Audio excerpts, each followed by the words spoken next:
So yesterday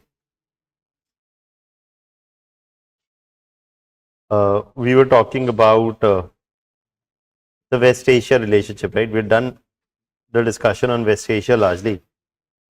What we had to do was we had to talk about diaspora and briefly India, Africa as well. Okay. Now, देखिए when we talk about the diaspora, I had given you some sense of why the government considers diaspora as an important asset. So we'll partly build on that and we'll discuss quickly diaspora and then the Africa policy.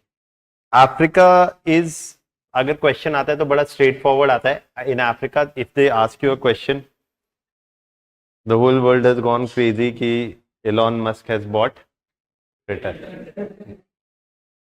So firstly, people think that Elon Musk bought it with his जेब से पैसे निकाल के रख दिए गड्डी 2000 की 44 billion US dollars and bought Twitter, or he's bought it from his personal bank account.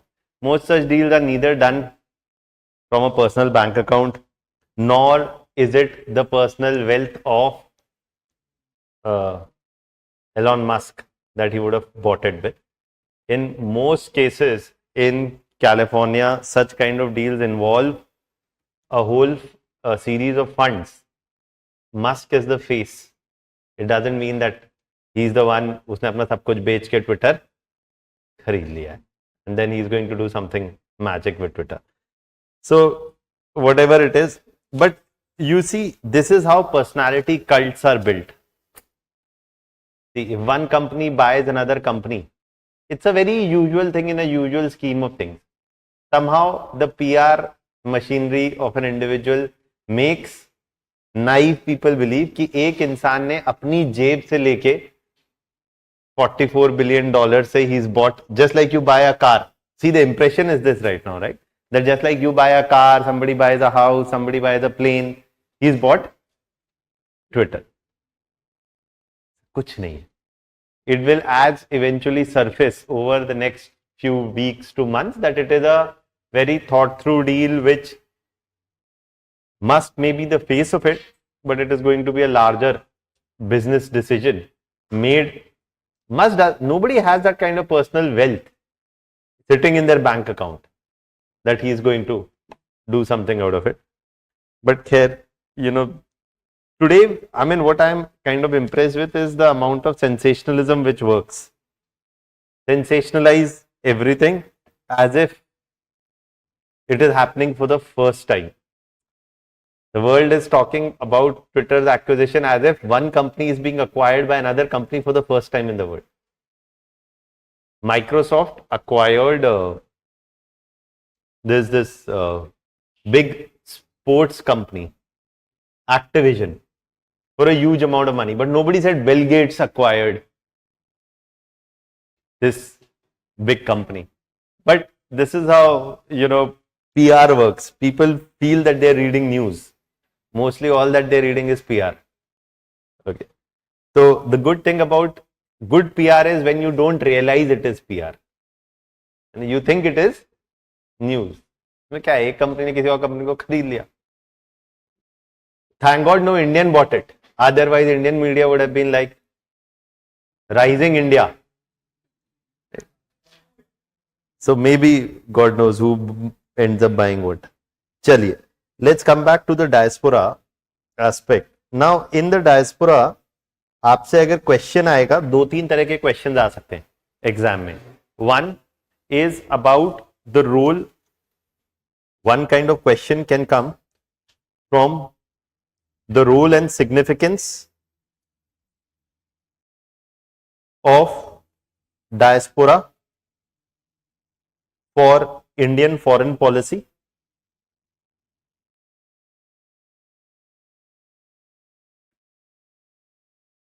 इसी के associated they can make a question about diaspora diplomacy and its role with respect to Indian foreign policy. Diaspora diplomacy and its role with respect to Indian foreign policy. What are the challenges and what is the way forward? This is the kind of something at the interface of this as a question can be framed. Or other questions about a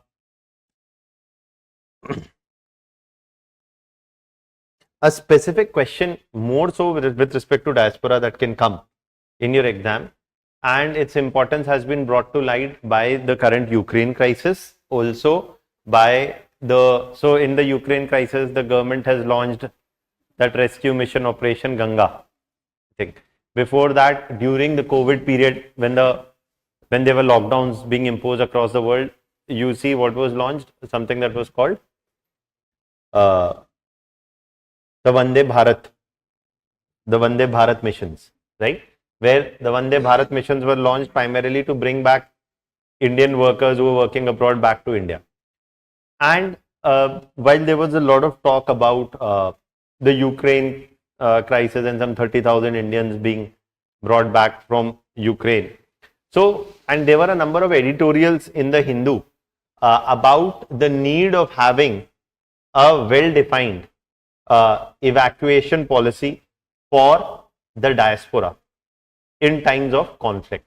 Because as of now, आपने हो सकता है पढ़े हो जब when this Ukraine crisis was happening, there were a couple of editorials in the Hindu and the Indian Express talking about how India does not have a clearly defined or a well-defined evacuation policy for its diaspora if they are stranded in a conflict. Now, India or the government of India has conducted safe evacuation of Indian nationals or diaspora members stuck abroad time and again. During the war between Iraq and Kuwait in 1990, and since then, many a number of times, whenever Indians have been stranded, often because of conflict or war between two countries, there has been an attempt to rescue these Indian nationals or Indian diaspora members. However, there is no one coherent policy. So, should India have such a policy? And is there a need for such a policy? इस पे भी एक question आ सकता है. Okay, so these are two things. Obviously, we're going to talk about a bit about other concerns, whether it is with respect to the Indian diaspora in North America or that in West Asia or partly in Europe. So, the need for a well-defined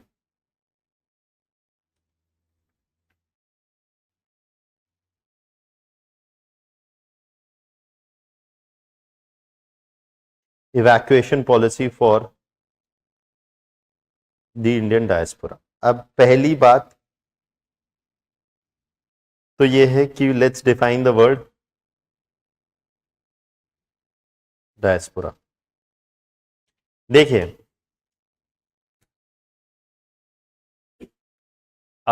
diaspora is a term which is today being used interchangeably for referring to two groups of people. One is NRIs and the others are people of Indian origin or persons of Indian origin or OCI. Diaspora today is a term used for both these groups. NRI obviously are Indian citizens, but PIOs and OCIs, they are not Indian citizens. The difference between PIO and OCI, technically speaking, is this, that persons of Indian origin are those who held an Indian passport before or were Indian citizens before but have now given it up and have become citizens of any other country. So, who were or who held an Indian passport before.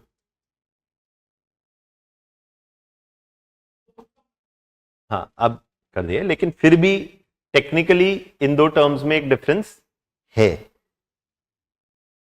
OCI, on the other hand, was a term used to overseas citizens of India was a term used to refer to those who were born to parents who were PIOs.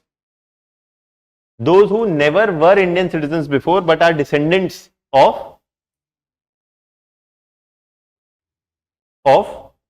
those. So for example, if you were born to parents who were previously Indian citizens, you would fall into the category of OCI. After 2016, they have more or less been merged together. But आप मेरे से बाद में ना पूछें, इसलिए मैंने अभी बता दिया. कोई आपसे अभी नहीं पूछेगा बहुत ज्यादा about the difference between PIO and OCIs, because now they've been more or less merged together. NRIs, on the other hand, are Indian citizens. Now, depending on if you say diaspora is A or diaspora is B or diaspora is A plus B, depending on this, the estimates of the size of Indian diaspora are different. Obviously, है ना? तो अगर definition ही हवा में है, तो सब कुछ हवा में है, right? So if you go in certain official documents of the government of India, we say that the diaspora stretches at something around 17 million or something around 1.7 crores to 2 crores, which largely refers to the NRI numbers. But if you were to add to those NRI numbers, the PIO OCI numbers, it becomes 34-35 million. Okay, another 1.7 million is something, 17 million is something that stretches around 1.7 crores. If you add another to it, B also to it, this is another 17 million. This is just to give you a sense of number. Okay. For most of the official things that we right now talk about is this group.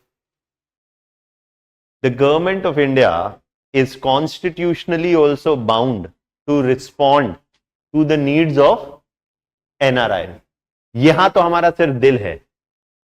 What? PIOs and OCIs. We are not constitutionally bound. Here we are constitutionally bound.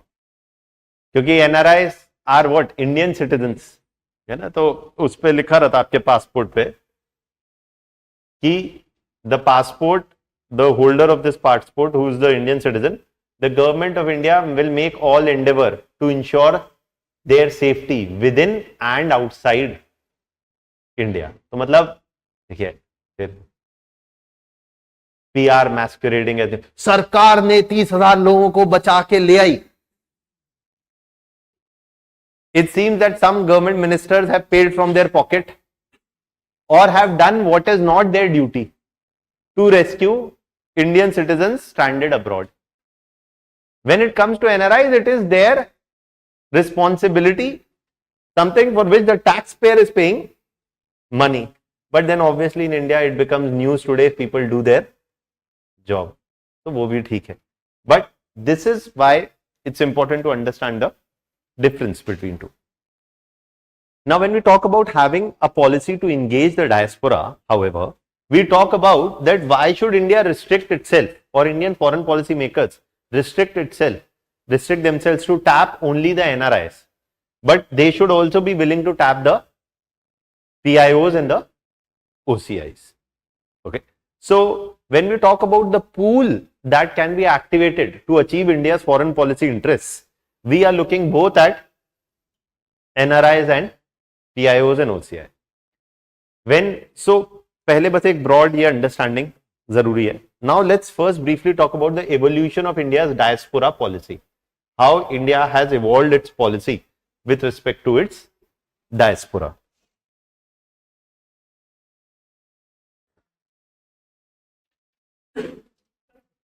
Ji.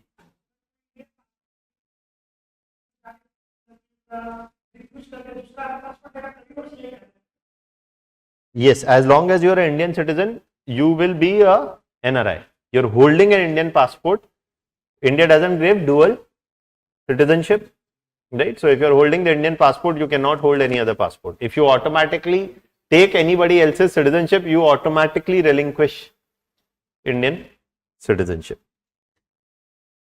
Now, evolution of the diaspora policy of India has been such that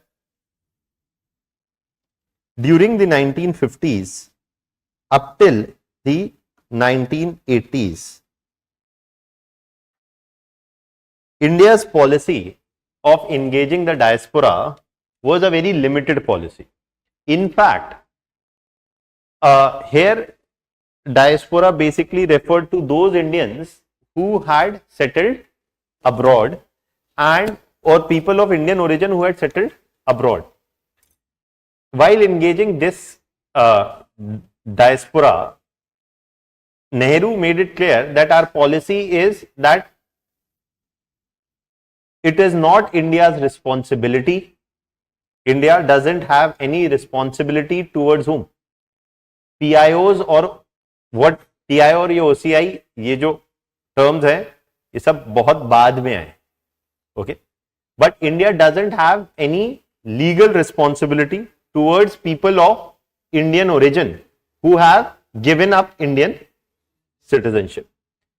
While we may have cultural and emotional ties with these people, the government doesn't have any legal responsibility. By all practical means, their loyalty must be to the countries where they have taken citizenship.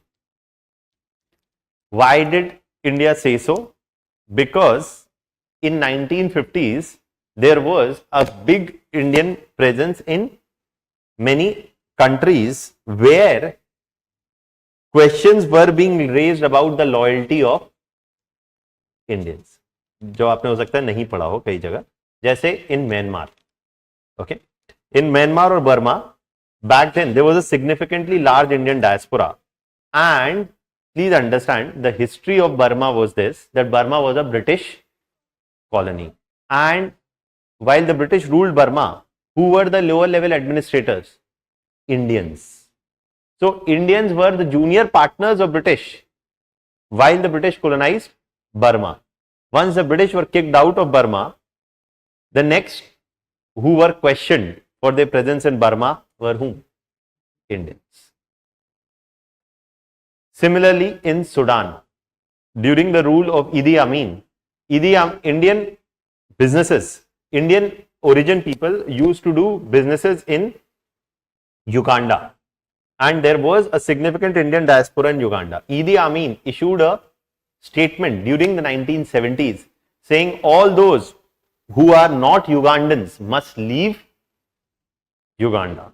And the Indians who were a sizable business community, they were also the ones who faced a clear threat of evacuation or a clear threat of persecution in Uganda. So there have been such instances in the past where, and please understand, if people like whom? Le Pen, who didn't win the election, but if people like Le Pen, if people like Trump keep winning elections in a protectionist world order, questions will be raised about the loyalty of diaspora. Whose side, or are you an American citizen or are you an Indian? So diaspora's interest, to protect diaspora's interest is a tricky thing. If you keep appealing to the diaspora, saying that, oh, you should take pride in being Indians. It's as simple as this. देखिए कई लोग नहीं समझते हैं बात, but बड़ा simple है. If Indian Prime Minister goes to US is still an exception. But if Indian Prime Minister goes to, say, Britain and addresses the PIOs and addresses the PIOs on a large scale and says, we are here for you. यही होता है ना, that you go to a third country, say that we are here for you, your connect with India will always remain strong. And if tomorrow a protectionist leader comes to power in these countries and they start kicking out Indians, then firstly these PIOs and OCIs will also look towards whom? India. Because, for example, Sushma Swaraj said on record after a successful rescue mission, I think in Yemen, she said that if Indians are stranded even on Mars, we will safely evacuate them from there. In Syria, I don't know, obviously the news is forgotten. Sushma Swaraj is no more, nor is she the foreign minister. But I don't know whether you remember this or not. In Syria, because of this crisis, etc., some 60, 70 Indians were killed. They could never be evacuated. So often, while engaging the diaspora is a good thing to meet, diaspora gives remittances, that they can bring in FDI, they can do many other things. The question when in a crisis mode comes about whose interests are you really going to protect, whether that of NRIs or of NRIs and PIOs. Okay. जब हम प्रवासी भारतीय दिवस मनाते हैं, तो whom are we trying to attract? Both NRIs and PIOs. And if questions tomorrow are, if these PIOs, OCIs are persecuted with an anti-immigrant sentiment in third countries, will India be in a position to secure their interests? Is an open question. Keeping all of these things in mind, in the 1950s and 60s, India said very clearly, in cold, blunt statement terms, to people of Indian origin, you have given up Indian citizenship, our responsibility ends here. Our responsibility is only towards the NRIs. Now, but over time, this view partly underwent a change during the prime ministership of Rajiv Gandhi.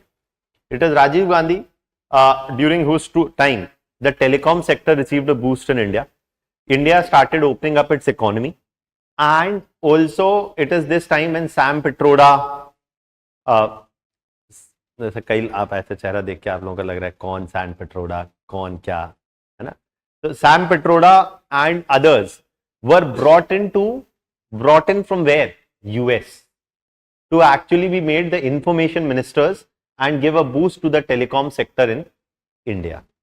This was the time when a clear signal came from the top that the Indian government was now willing to engage NRIs or PIOs or OCIs in a bigger fashion. During the 1990s, what happened? The software boom. And you see a larger number of Indians went abroad to work in even larger numbers to US, etc. And so from 1990s onwards, there was a clear realization that the size of Indian diaspora is growing more and more as India opens itself to the world economy, as Indians travel further and wider for employment opportunities. The size of the Indian diaspora is only going to grow. And now the government must have one or another, any policy to actually positively engage the diaspora. Till the 1980s, diaspora was something who was also seen as what? People who had betrayed India. यहाँ का खाया और वहां दिया. Brain drain. Right? So this mindset started changing from 1990s or late 1980s amongst policy circles, and the evidence of a substantive change came where? In 2000, when during the Vajpayee regime, you see NDA 1, during the Vajpayee regime, the government appointed a committee, that is the Singhvi committee. The Singhvi committee to come up with recommendations on how best to engage the diaspora. And it is this Singhvi committee on whose recommendations that from 2001 and 2 onwards, we started the Pravasi Bharatiya Divas and issuing of the PIO and the OCI cards, making it easier for people of Indian origin to come to India, invest in India, or engage in India in economic or in cultural terms. So this is firstly a shift from partly distancing itself from the diaspora during the 1950s to 80s to a shift towards positively engaging the diaspora. As the size of the diaspora grew, as India entered a globalized era, as India moved away from protectionism, 1990s tak to we are also inward looking, right? So this is first a broad evolution up till the early 2000s. Iske baad, the size of Indian diaspora kept on growing, so did India's engagement with the diaspora. our next major, one could say, in the same direction, not change, but working in the same direction, our next push comes during the Modi era, where for the first time, Indian heads of states were seen as directly seeking to engage the Indian diaspora in third countries. So you see Mr. Trump, the Indian Prime Minister, doing such big mega events in US, Canada, and elsewhere as well, right? So many such events have happened since then, and the government has made it clear that it wants to actively engage the diaspora even further. Okay, so this is broadly. So the major shift happened in the 1990s and 2000, and since then it is something which has gone in the same direction. So firstly, we can just quickly write 2 lines about this, and then we can go forward to discuss what are the challenges, what are the implications of such a policy. इसमें government ने ministry भी बनाई 2004 में, the ministry of overseas and Indian affairs, and but this was merged with the Ministry of External Affairs again in 2016. So the 50s to 80s period was the time period when, under the Nehru regime,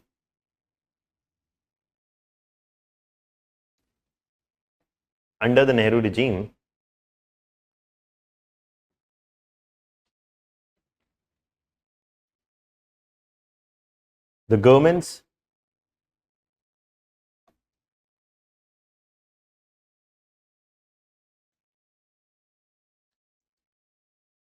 official policy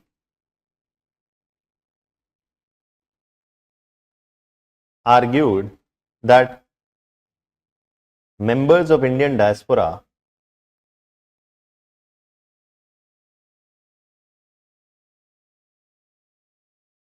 who had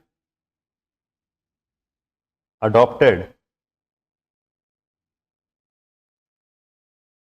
citizenship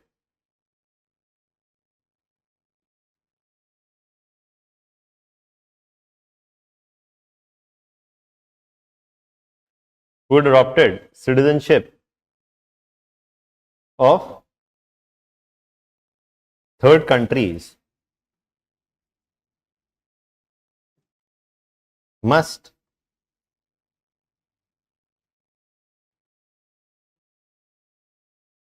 third countries, I'm not saying third world countries, I'm saying other countries or third countries,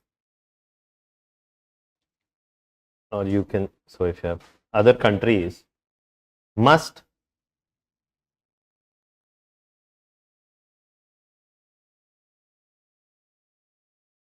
establish their roots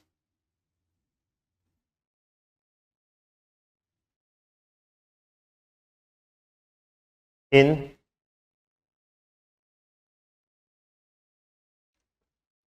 their new homes. The government of India had no legal responsibility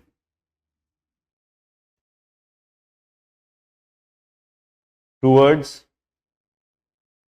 ensuring their welfare. Even though cultural and emotional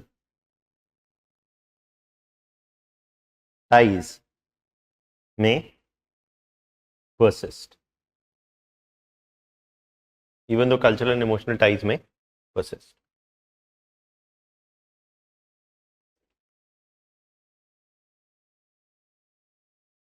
That's one. The next,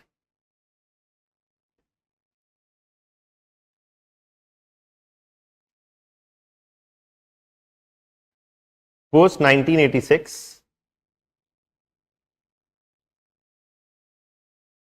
under the Rajiv Gandhi era, a determined push was sought was provided to engage the Indian diaspora for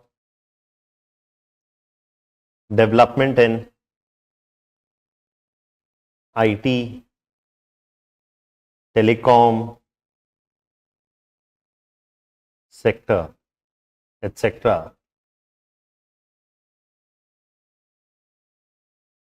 This coincided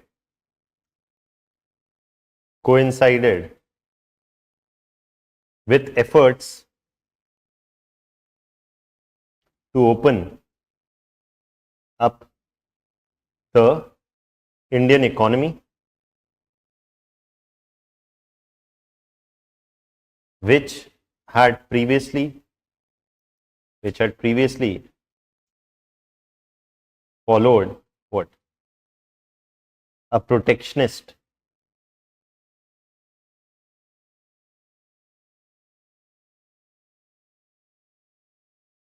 economic outlook.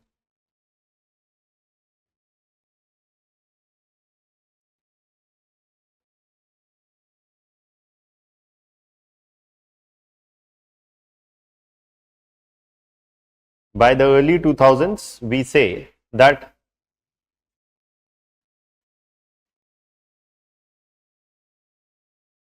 with globalization, the success story of Indian IT sector. देखिए, at times we often don't understand. I'm kind of forced to say this, especially to the young generation today, that we are often told to be. देखिए, मैं आपको बता रहा हूँ, दो तरह के लोग हैं जिनसे मैं हमेशा मिलता हूँ बड़ा commonly. There are some people who take excess pride in their achievements. हाँ, मैंने इंजीनियरिंग करी और मेरी अच्छी जॉब लग गई. And there are some people who excessively blame themselves. मैंने इंजीनियरिंग करी, मैंने ढंग से इंजीनियरिंग करी नहीं, इसलिए मेरी जॉब नहीं लगी. If you were an engineer in the early 2000s, every person had 3 jobs offers in India. आपने कैसी भी इंजीनियरिंग करी हो,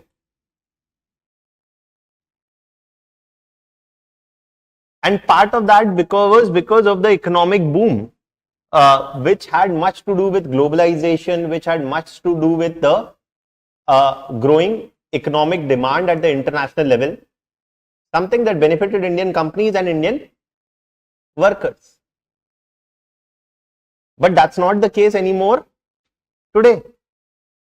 So if you bang your head too much कि यार मेरे में ही कोई कमी होगी, we often discount the role of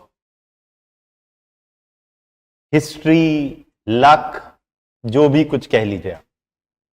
So people who discount the role of luck can fall in either of the two groups. Some people then have the delusion of grandeur. मैं जब करता था ना तैयारी, बस 3 नौकरियां थी ऑफर. सर आपके पास नहीं, सबके पास थी, तब 3 थी. ये कोई नहीं बताता ना. If you talk to people who joined in the IT sector in the early 2000s, it's a very common story. And there are some people who unnecessarily, blame themselves and end up in depression. कि मेरे में ही कोई कमी होगी, मैंने ही मेहनत नहीं की, इंजीनियरिंग ढंग से कर लेता तो नौकरी लग जा. So the same thing is when you are, I'm telling you honestly, when you are preparing for competitive exams, your effort will play an important role, and without your effort, obviously selection cannot happen. There is no substitute for effort, but at the same point of time, luck also plays a role. Can you change your luck? No. But all that you have in your hand is your effort. Once you realize this,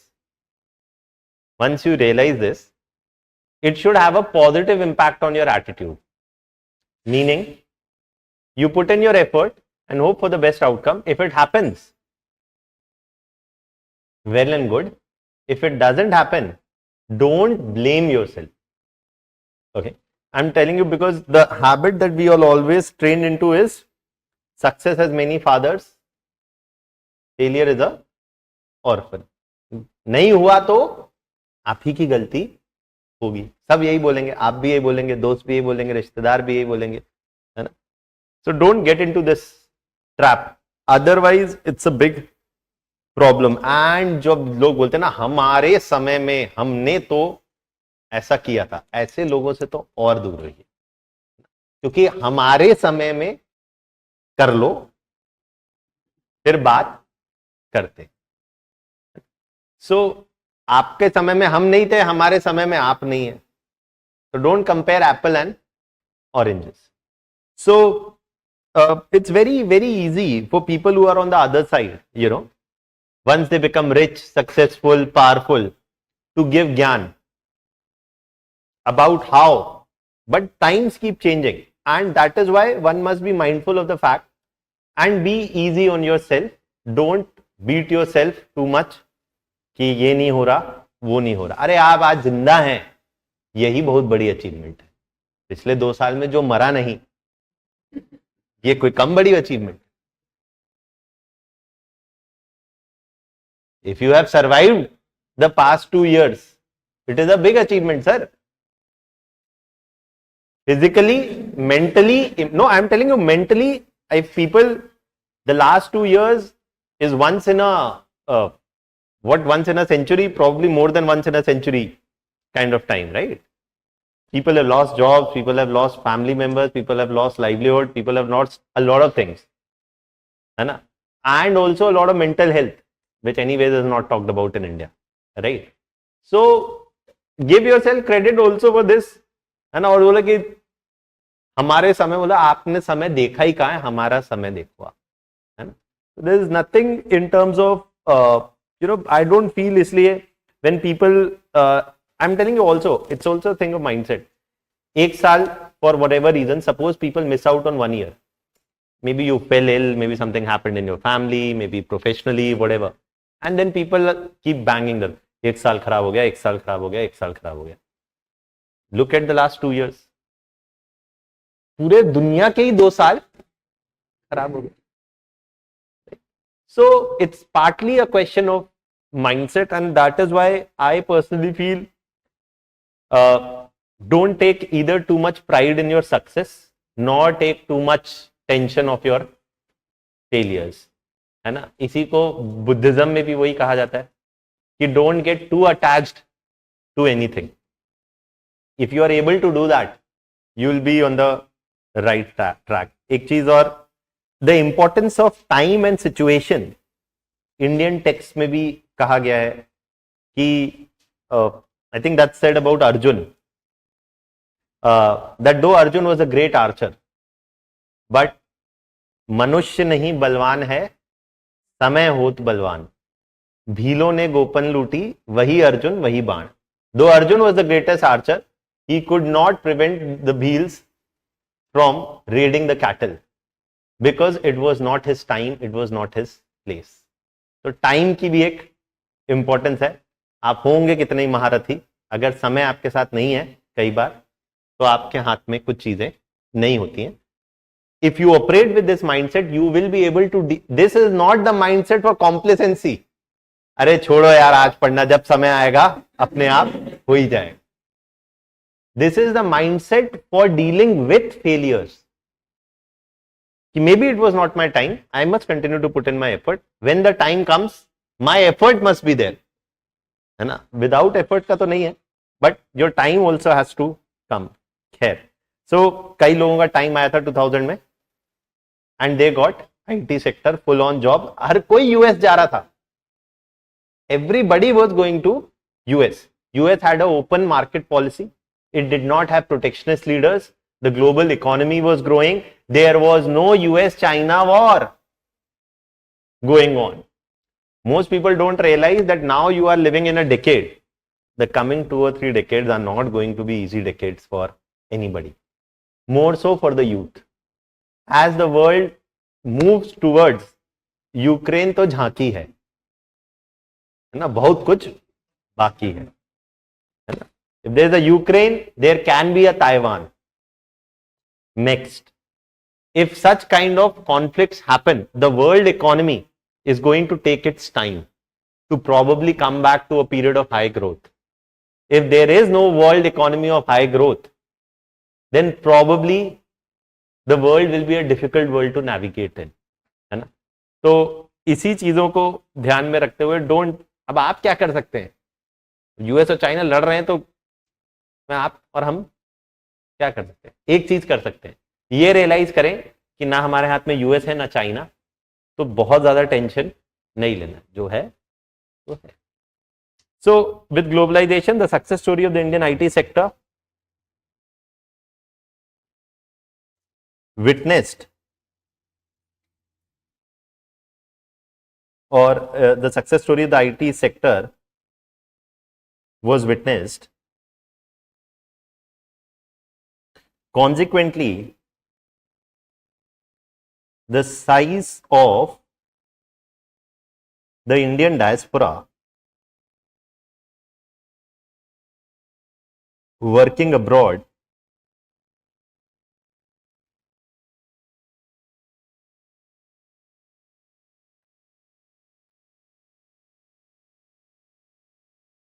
working in North America and Europe grew exponentially. During this period, based on the Singhvi Committee recommendations,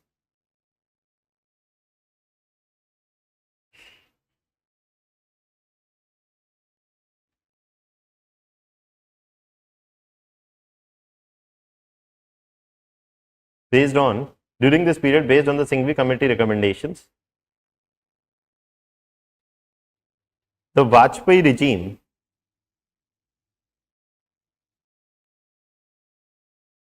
looked towards introducing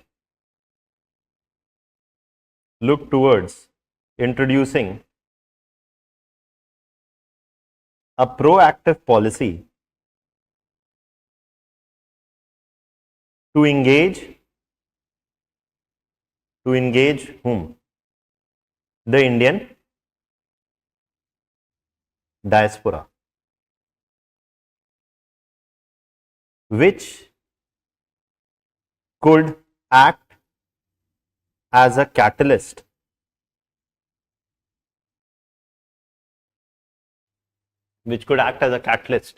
to provide a boost to India's growth story.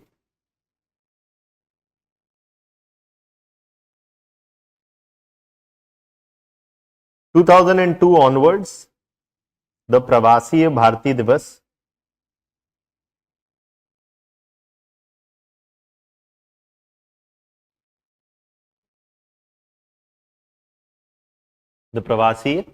Bharati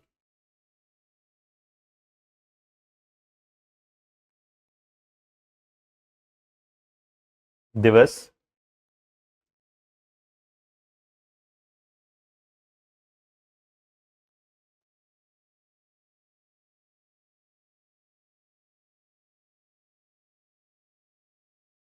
was in 2000 was announced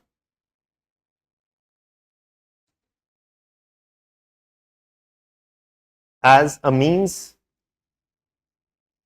of engaging the Indian diaspora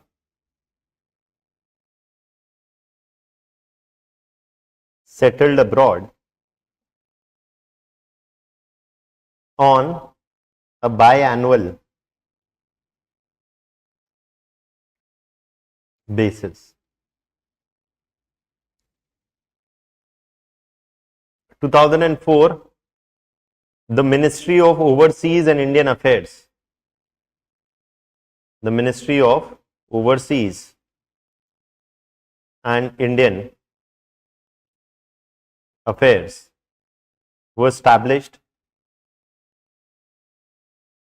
to protect the interests of Indian diaspora and engage the diaspora effectively for boosting, engage the diaspora effectively. 2014 onwards, we say the diaspora has played an important role even between 2004 to 14 also, where I said before also that in the case of the India-US civil nuclear deal, it was the Indian diaspora in United States which actively lobbied with US policy makers to ensure that the deal goes through. Okay, so the NPT deal goes through. So there have been other examples also. Biannual matlab every alternate year. Yes. Ministry of Overseas and Indian Affairs. Overseas Indian Affairs. 2014, under the Modi regime, it was decided to provide a renewed push to directly engage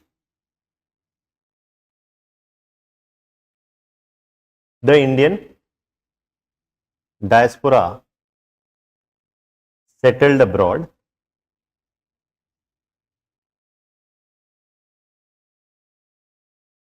since the early 2000s. The idea of diaspora as a brain drain has been firmly rejected.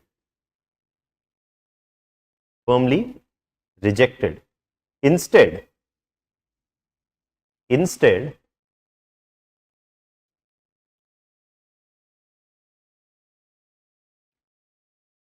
there has been a realization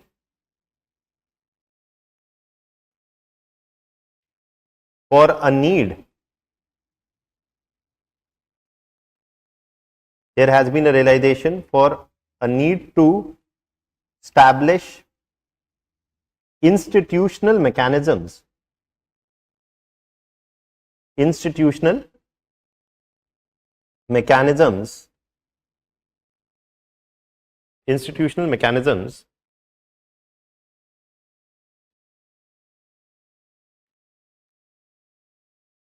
to positively engage the Indian diaspora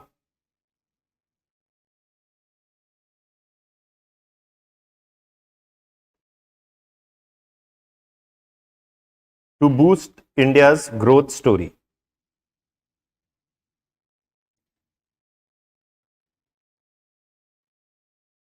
The issuing of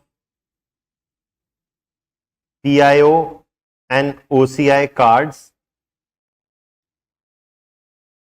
with multiple long-term entry visas. देखिए पहले ऐसा था कि PIOs would be given one visa lifetime. कभी भी आओ, कभी भी जाओ, कितनी बार भी आओ. whereas OCIs were given a visa for 15 years, multiple entry exit visas for 15 years. But now they've been merged together, and the idea has been also they have now been allowed to buy property in India, as I told you, except agricultural land, etc. They don't have the right to vote. Rest else they can do everything. They can take interviews of Indian Prime Minister also and ask them, आम काट के खाते हो कि चूस के? तो कहते हैं आम चूसक nationalism, है ना? So I mean, super impressive. Now, so the issuing of PIO and OCI cards with multiple long-term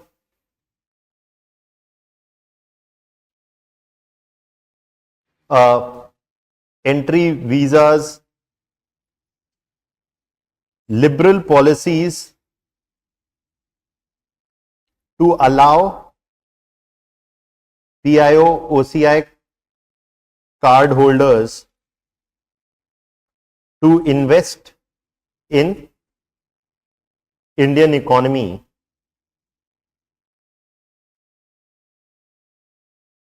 were steps or were policies driven by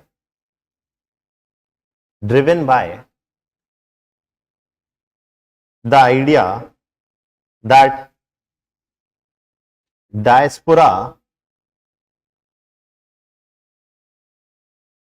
can bring knowledge, investments, and growth, and thus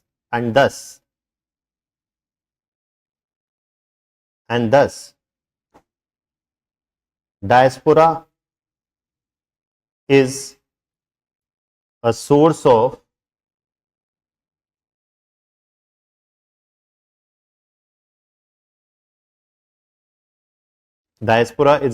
of brain gain rather than brain drain. ऐसा भी कोई बड़ी बात नहीं है किसी पे ऐसे आ जाए उस पर कोई, ठीक है? तो वैसे अगर ऐसे आया तो ऐसे में तो बहुत कुछ लिखना होता है ना, ऐसे इतने से नहीं होगा. Such immigrants or such emigrants out of India, do they contribute to the country they migrate to? Yes, definitely they contribute to the countries they migrate to. Which is the classic example? US. In fact, USA is a country of immigrants. And who are the first immigrants? The whites, the British. They were the immigrants, and since then USA has had an active policy of attracting immigrants from all over the world. So it's not that migration doesn't fuel the growth of countries which witness immigration. देखिए ये एक विरोधाभास, contradiction. Today the world sees immigration as a security threat. Bangladeshi आ गया. Immigrant is a security threat.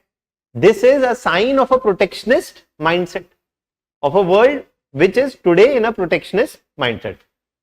Britain said we want Brexit. Why? Because we want to control our borders. And then Britain said अभी जो हमारे आ रहा है वो सबको Rwanda भेज देंगे. Protectionist order. But the same countries, and for example USA is also has said that Mexico से सब आ गया, है ना? But many of these economies like the United States have gained immensely from the entry of immigrants. To these host countries, immigrants provide cheap labor. That's one. Indian immigrants have fueled the construction growth or the growth of the construction sector at low cost, of which the whole Gulf or West Asia. So immigrants provide what? Cheap labor, which fuels, firstly, the growth of countries which receive immigrants. That's one. Secondly, this cheap labor can be high skilled labor also, like we do for IT companies in US, which benefits their economy, right? From the research institutions to the companies, etc. as well, right? So it benefits the recipient country also. Immigrants benefit the recipient country. Do they benefit the country who sent out the immigrants? Yes, remittances. So जब भी अगर कभी ऐसे लिखा आपने diaspora पे या migration पे या ग्लोबल माइग्रेशन पे, so please never say that migration is a source of what? Migration is a source or is something which creates security threats or is something which creates political tensions or hampers economic growth. Star. Migration, when managed properly, can ensure economic growth and of both the recipient country as well as the country from where they are migrating out.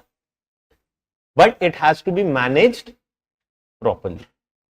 Meaning what? That if it is not managed properly, then it can lead to social tensions also. It can lead to security threats also, and it can lead to wider social problems or protectionist politics also creeping up. Meaning migration ऐसा भी आ सकता है, migration is a boon or bane. If managed properly, it will contribute to growth overall. If not, then it can create challenges as well, right? So it's not that you can bomb out Syria and then expect that it won't create problems for Europe, है ना? कि वो वहां से जब जाएंगे तो कहीं तो जाएंगे, है ना? So that's there. So it is in this context, migration is not necessarily a boon or bane, or if definitely don't say it's a bane. भाई हम तो खुद ही पूरी दुनिया में जाके काम करना चाहते हैं. You can't, क्या आप ये नहीं कह सकते कि migration is a threat to national security, है ना? So in fact it has a potential to boost nation's economic growth and thus even contribute to the nation's development story. But obviously it needs to be managed properly. Now, तो इसलिए brain gain कहना है rather than brain drain. चलिए, so this is about the evolution. Now let's go forward and discuss about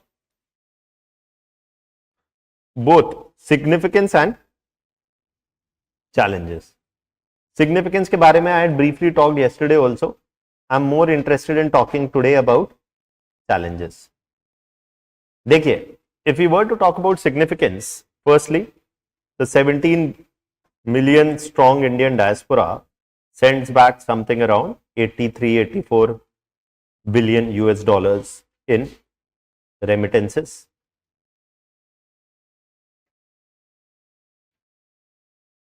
That's one. So it boosts the economic or foreign exchange, foreign reserves.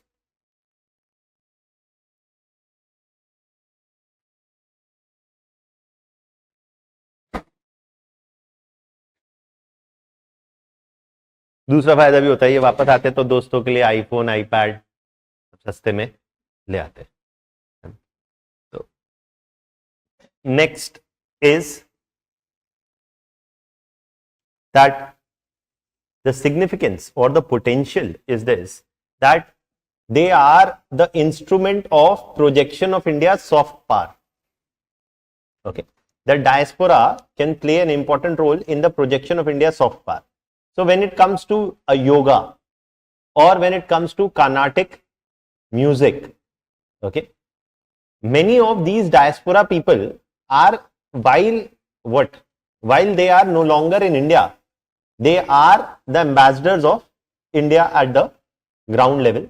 So they take with themselves what? Indian food, Indian culture, Indian dance, drama, art, and thus serve as India's ambassador, creating a positive image of India abroad. Okay, देखिए ये बात तो है. The same Indians, when standing in India, may not stand in a queue, but if they go to United States, they will stand in a queue. ऐसा नहीं कि हम वहां जाके क्यू में नहीं खड़े. ये मैं बैंगलोर में देखा है. Same north Indian won't stand in a queue in Delhi. Delhi में क्यू लगती नहीं है. ऐसी ऐसे पहले एक दो लोगों की क्यू होती है, फिर ऐसे ऐसे हो जाती है क्यू, ऐसे ऐसे ऐसे ऐसे. But if the same people when they are in Bangalore, they will stand in queue. बोलना भी नहीं पड़ता क्यू में लग जाओ, अपने आप people stand in queue. The same Indians when they are outside, they are or people of Indian origin, they take with themselves music, culture, art, everything. So much so, for example, in Britain, देखिए, a number of fooding outlets have actually benefited whom? A number of Indian origin people have opened food outlets in Britain, which has been basically displayed what? Indian cuisines. This obviously also gives a boost to tourism in India. There's a big Tamil, so from Punjab, there's a big diaspora in UK. From Tamil Nadu, there's a big diaspora in the United States. And this Tamil diaspora is very well firmly entrenched in their culture, in their language, etc. And that is one of the reasons most North Indians don't realize is the top destination for American tourists in India is Chennai. Okay. Why? Because of the fact that whether it is the music, culture, art, etc., they are very, and this is something that obviously gets displayed where? In US and elsewhere. So every year in White House, Diwali मनाई जाती है, अभी से नहीं बहुत सालों से मनाई जा रही है, right?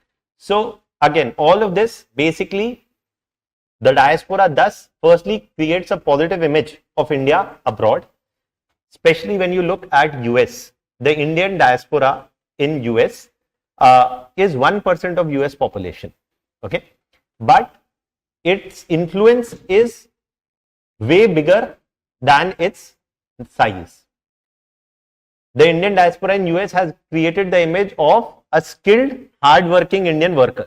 If you are an Indian worker, you have a good chance of being recruited because you are considered to be disciplined, hard-working, and following orders without too much questioning. Okay. When you have some of the biggest IT companies in the world being headed by people of Indian origin, that does create a positive image for Indian workers working abroad. So that's one thing. So that is why we say the diaspora can serve as an instrument of soft power. Meaning soft power की हम बात, एक तो हम hard power बोलते हैं. Hard power is what? Military or economic power. Soft power is the power of persuasion, which creates a positive perception of your state in other countries. So, and this positive perception benefits your own country for its foreign policy goals also, or for its own economic growth also. If Indians are seen as well behaved, courteous, welcoming, then it will benefit, for example, Indian tourism. Okay, that's one example that I'm just giving. So that is why diaspora can serve as an instrument of soft power. That's one significance. There's also the second thing, which is called diaspora diplomacy. Very simply put, diaspora diplomacy says this, that diaspora themselves can become the cement in India's relationship with other countries. The classic example is, again, the United States. That in case of US, the Indian diaspora in US has been a strong votary of close India-US business and economic relations. So this is something that you need to keep in mind, that diaspora can serve as an instrument of soft power, and thereby can be utilized to create a positive perception of India in other countries. For example, the diaspora has been, for example, the Indian diaspora has been an ambassador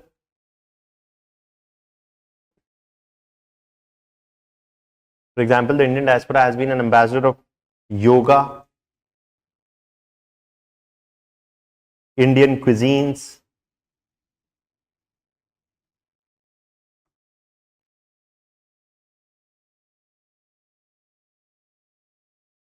Indian music, etc., which has boosted the growth of tourism sector, or which has boosted the growth of arrival of international tourists in India. Third point is diaspora diplomacy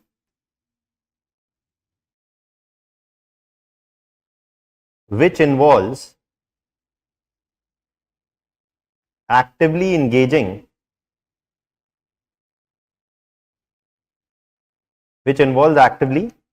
what? Engaging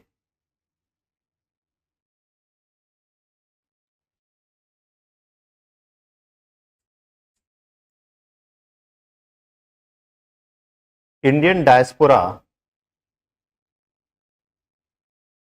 to pursue its foreign policy goals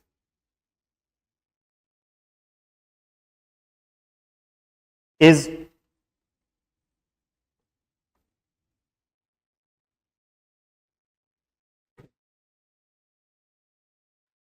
diasporal diplomacy which involves actively engaging Indian diaspora to pursue its foreign policy goals has increasingly become or has increasingly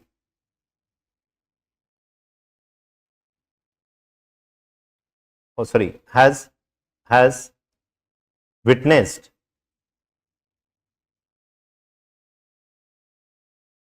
a growing role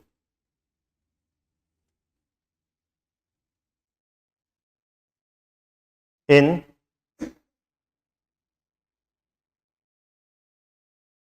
has witnessed a growing role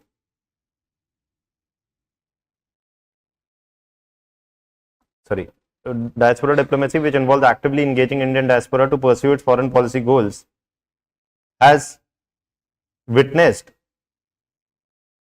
or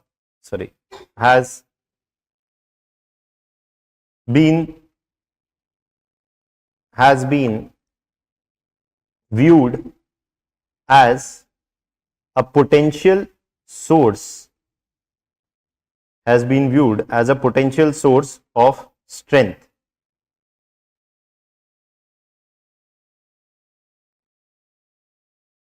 for Indian diplomacy. For example, the Indian diaspora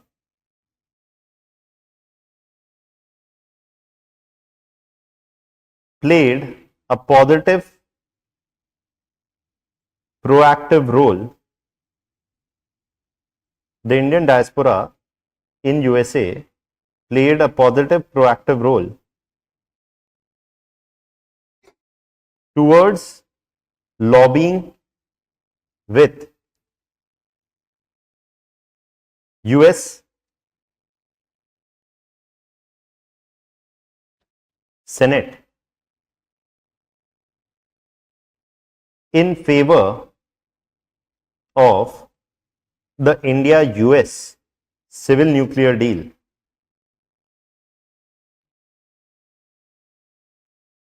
in 2008.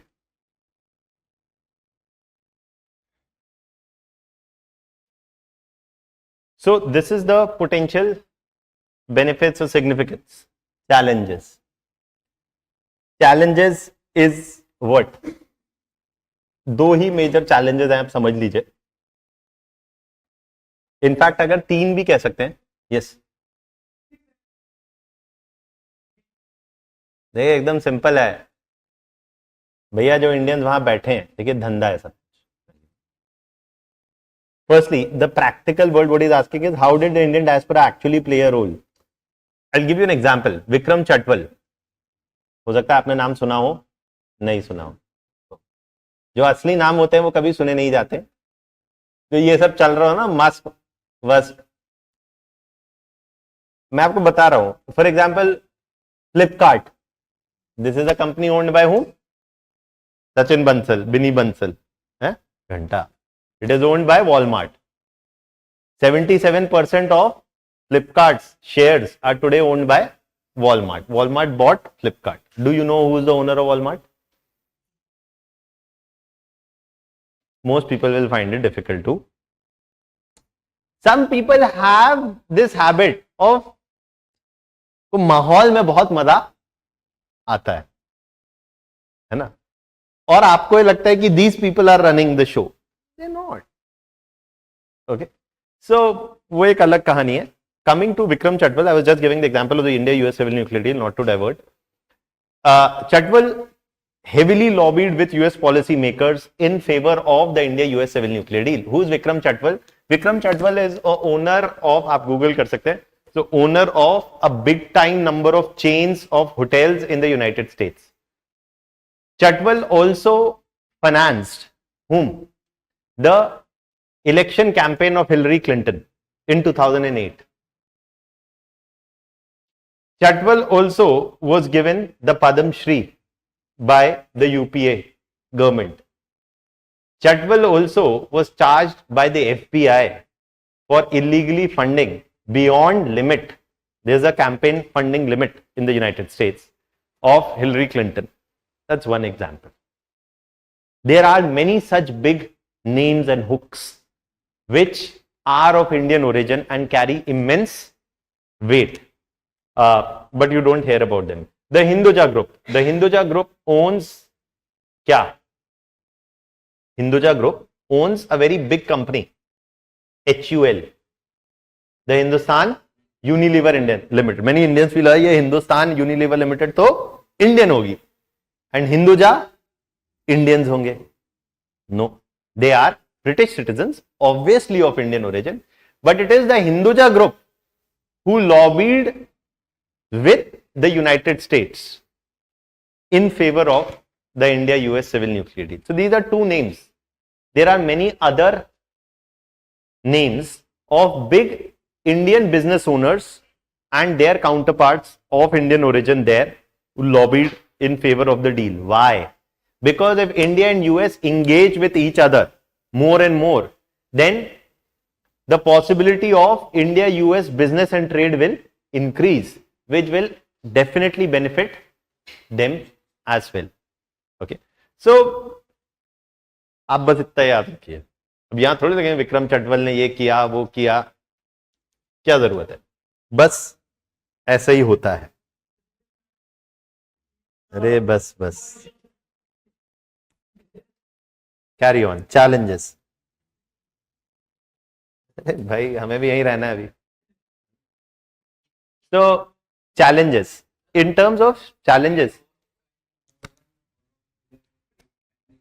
जी हाँ हाँ, ये Indian थोड़ी है, ये तो सब Jews हैं. हाँ, but they are not Indians. Challenges देखिए, चैलेंजेस पाए जाते हैं, 2 या 3 इंपॉर्टेंट चैलेंजेस हैं जो आपको पता होना चाहिए. First is ensuring the safety and security of Indian diaspora and ensuring the safety and security of Indian diaspora is a huge challenge. क्योंकि we are so many, है ना? If there are 17 million Indian diaspora, just to give you the context, मैंने आपको बोला था, there are 3 million people in Saudi Arabia, Indian citizens in Saudi Arabia. अभी कल को Saudi Arabia Iran fight, evacuating 3 million meaning 30 lakh people. Indian economy will go in tailspin. 30 lakh लोगों को निकालना when the oil price, please understand, oil prices will go through the roof. तो ऐसा नहीं कि तेल ज्यादा लगेगा 30 लाख में, इसलिए बोल रहा हूं, नहीं. It will create anyways an immense pressure on the Indian economy. Energy security will go for a toss, prices will go for a toss. On top of that, the headache of bringing back 30 lakh people. On top of that, now what do you do with these 30 lakh people who are going to be unemployed? So this is a huge challenge and it will have multiple ramifications. Okay. So having a policy to ensure quick, safe and timely evacuation is needed beforehand.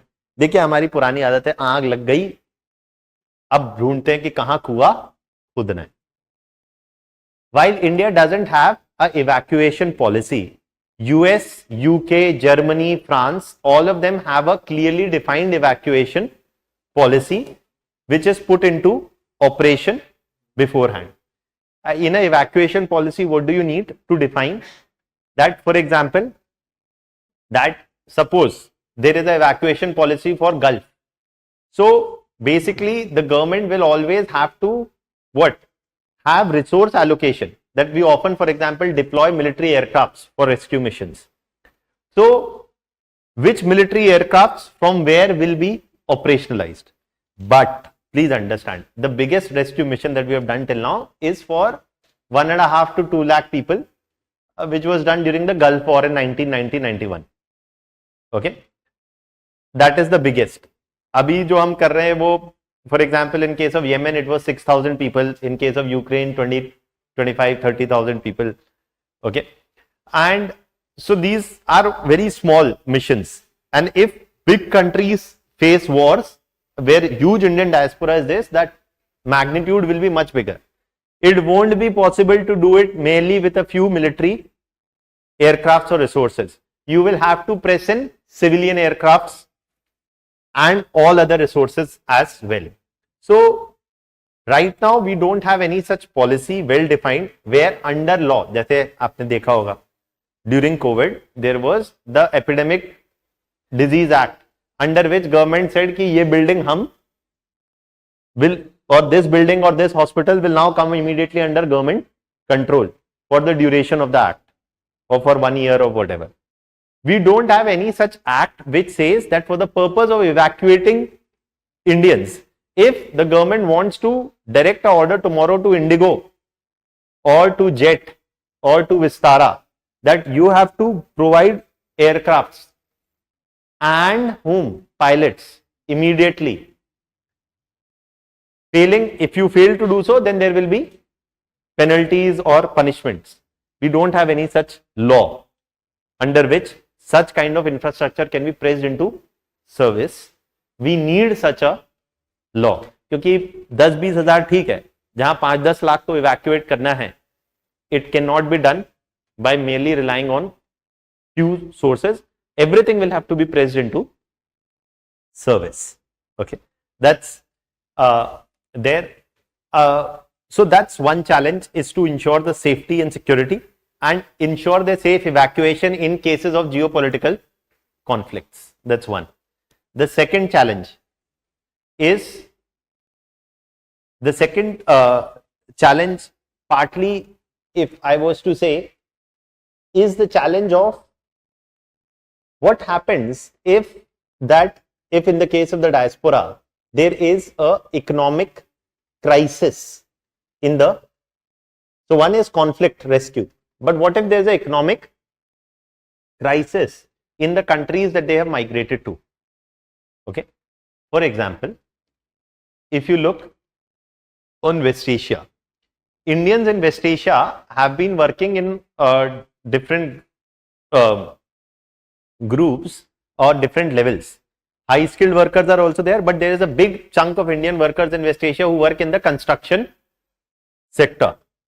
What happens when the construction sector slows down in West Asia?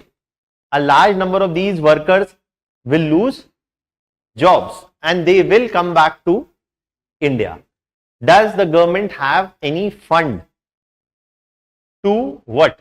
Dekhiye, does the government have any fund to provide them what? Some kind of an allowance or financial support while they are forced to come back to India because of loss of jobs in another economy.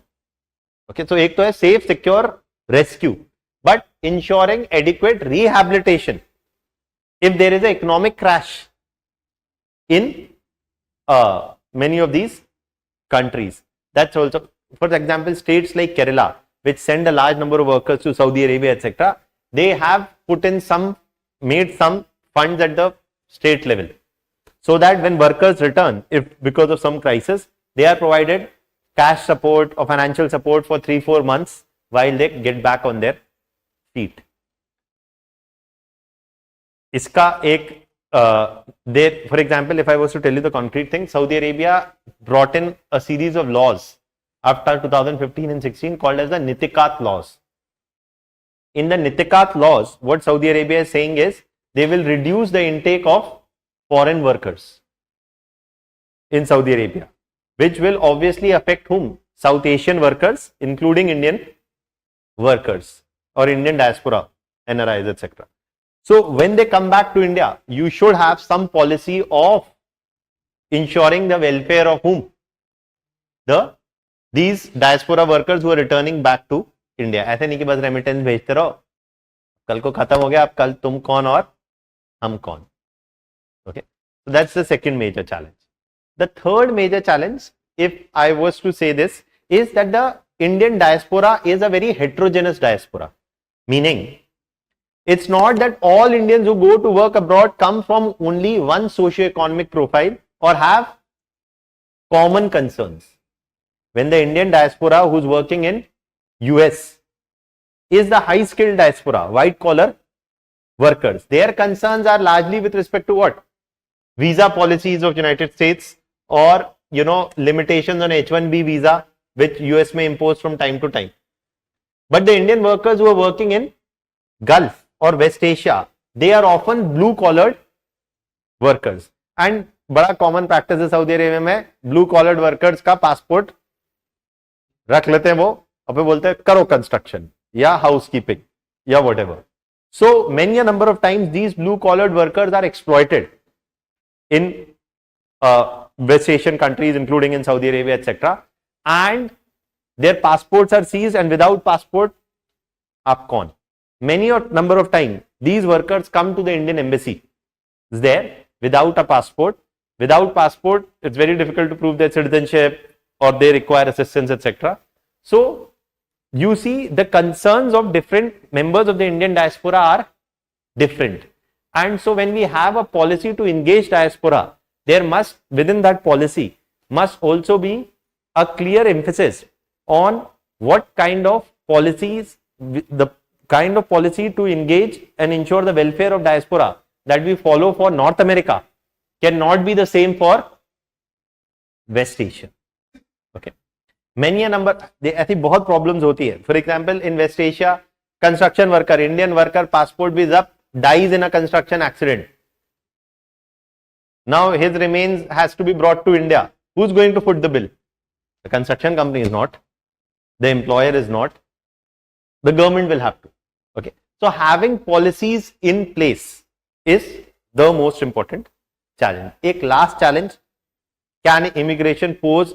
Can the diaspora pose a security challenge as well? The answer is yes. The example is Canada, and in Canada, the Indian diaspora coming from Punjab, a section of that diaspora, I'm not saying the diaspora, I'm using the word a section, है ना? आप ये नहीं बोला कि sir अभी जाके खोलता हूँ लैपटॉप, सर ने बोला Indian diaspora in Canada is Khalistani. I'm saying section, है ना, और ट्विटर पे डाल दे, कल देख लेंगे, आज समोसा खिलाया, कल बताता हूं. So basically what I'm trying to say is this, that the section of the diaspora, and please understand, this is a potential threat which is there from time to time, not just case of India but elsewhere as well.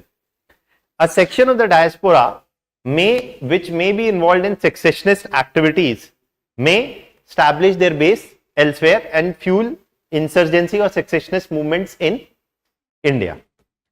There are examples of this, the Khalistani movement and its potential support base amongst a section of the Indian diaspora in Canada as well as in Britain. इसके और दुनिया में examples रहे हैं. In case of Sri Lanka, for example, the Sri Lankan Tamils and their secessionist movement received support from the Tamil diaspora in Southeast Asia as well as in Britain. Okay, तो इसके कई examples रहे हैं, but so this is also one potential challenge. If you go into the secessionist movement in Nagaland under the Angami leader Piso, the Naga secessionist movement also received support at times from the diaspora settled abroad. तो वो कभी-कभी these kind of incidences or events may surface. So that is one other potential challenge. Answer में लिखने के लिए 2 point या 3 point हमेशा अच्छे लगते हैं, है ना. So that is there. So these are the challenges. That's all that we need to write about. So quickly, in terms of challenges, ensuring a safe and prompt evacuation of Indian diaspora from geopolitical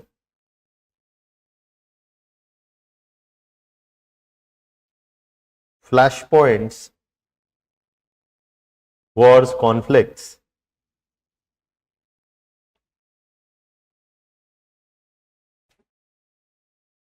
can pose serious challenges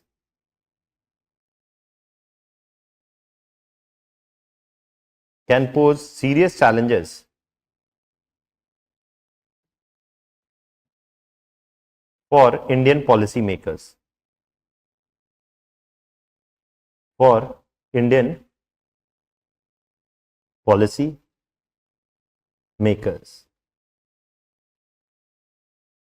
While India has a positive track record, थोड़ी सी तारीफ भी कर रहा है, answer अच्छा लगा. But India has a positive track record of ensuring a safe rescue of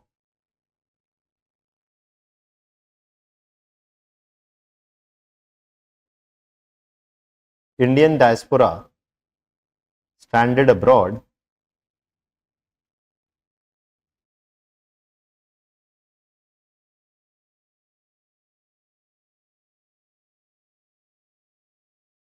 the absence of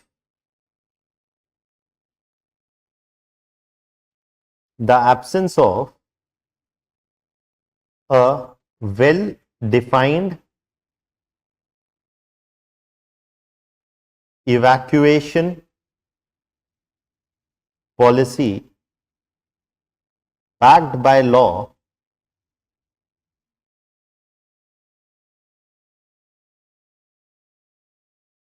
can pose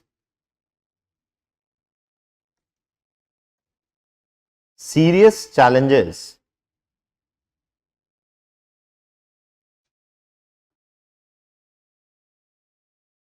in case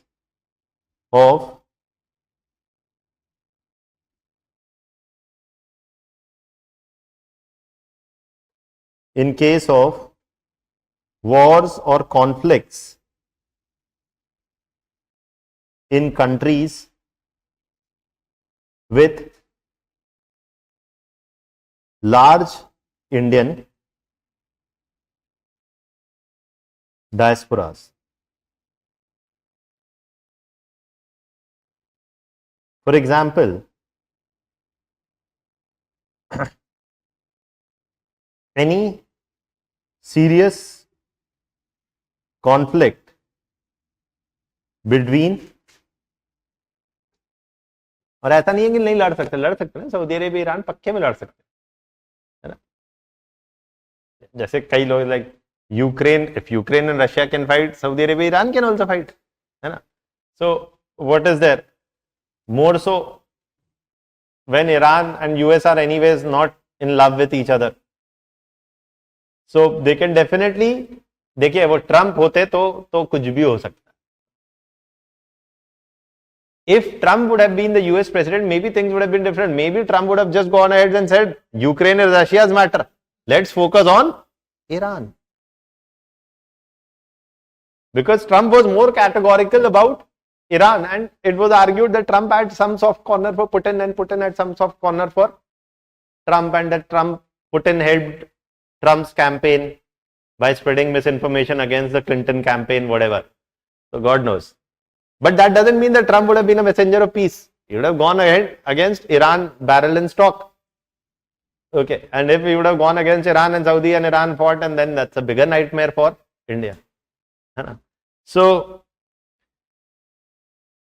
that's there. So for example, any serious conflict between Saudi Arabia and Iran can pose a huge challenge for Indian policy makers,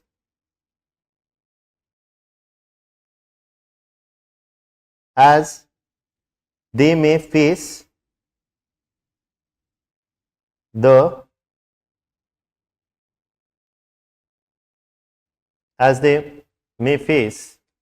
a scenario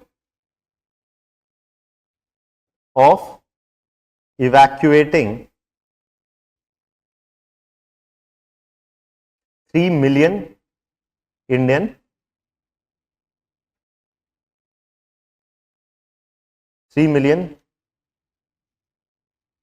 people of Indian diaspora.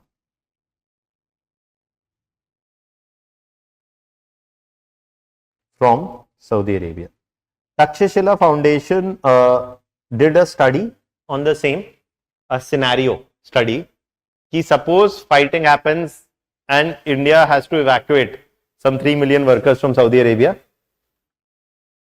It will take, in the best case scenarios, between 11 to 37 days to evacuate. This is almost like saying you are evacuating 1 lakh Indians every day. Then also it will take, ये best case है. तो best case reality में कभी कुछ नहीं होता है ना. तो best case, this is best case. It may, in the best case, also take at least 1 month to evacuate. So it's a huge challenge. आप ये मत बोलिए कि सर छोड़ देते ना उनको वहीं. No government will survive. This is the political challenge. No government will survive in India if they fail to rescue 3 lakh Indians, or sorry, almost 30 lakh Indians, whatever. Government बचेगी नहीं. 1 लाख भी मर गए, गवर्नमेंट गई. ओवर, वो government नहीं survive कर सकती. This is the implication. लोगों की जान अलग है, गवर्नमेंट की जान अलग है. No government will, the moment, see, please understand, when this happens, it will be live all over the media. Everybody is going to write on Elon Musk's Twitter. People will tweet from abroad. These people who are stranded abroad, they will also tweet. Right? No government can afford to leave them stranded. If they don't ensure their release, the government is gone. It is as simple as this. And you can't say, in Saudi Arabia, those people who are anyways working in Saudi Arabia are traitors. You can't say that. Firstly, why? Because people of all religion work in Saudi Arabia. And they send back remittances, and their relatives here also will create. अभी Ukraine में देखा आपने, वो तो 30,000 थे, है ना? So this is the challenge. आज लाइक सर इस पे तो पिक्चर बन सकती है ना? तो बनाई तो थी वो एयरलिफ्ट, है ना? So that is the challenge. That's one major challenge. The other is what? Takshashila Foundation has done this study. The policy group Takshashila Foundation is the think tank owned by the Nilekanis, Nandan Nilekani and Infosys. Chaliye. Next is the other challenge is ensuring a safe rehabilitation or ensuring a rehabilitation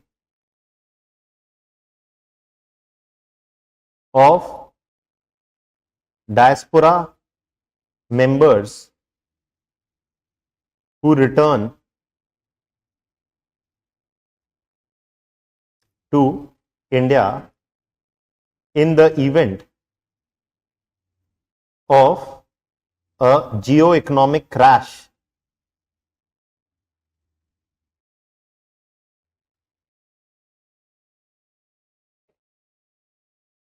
or in the event of an economic crash in countries they had emigrated to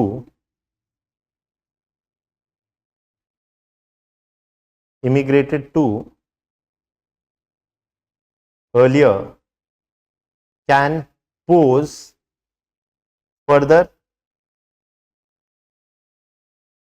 economic challenges as well. See, during COVID period also, a large number of people came back to India. They lost their jobs in the United States, etc., coming back to India. So that is where you're going to again face a similar problem. The third, as I told you, is what? That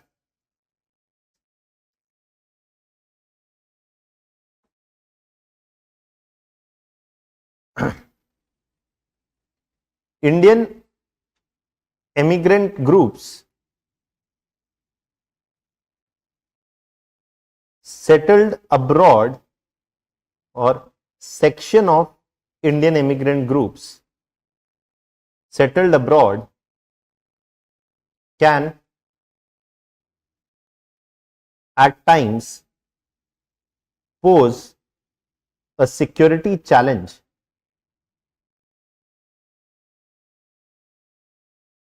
by supporting, can at times pose a security challenge to the Indian state by supporting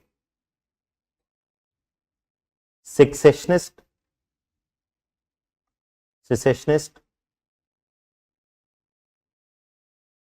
movements in India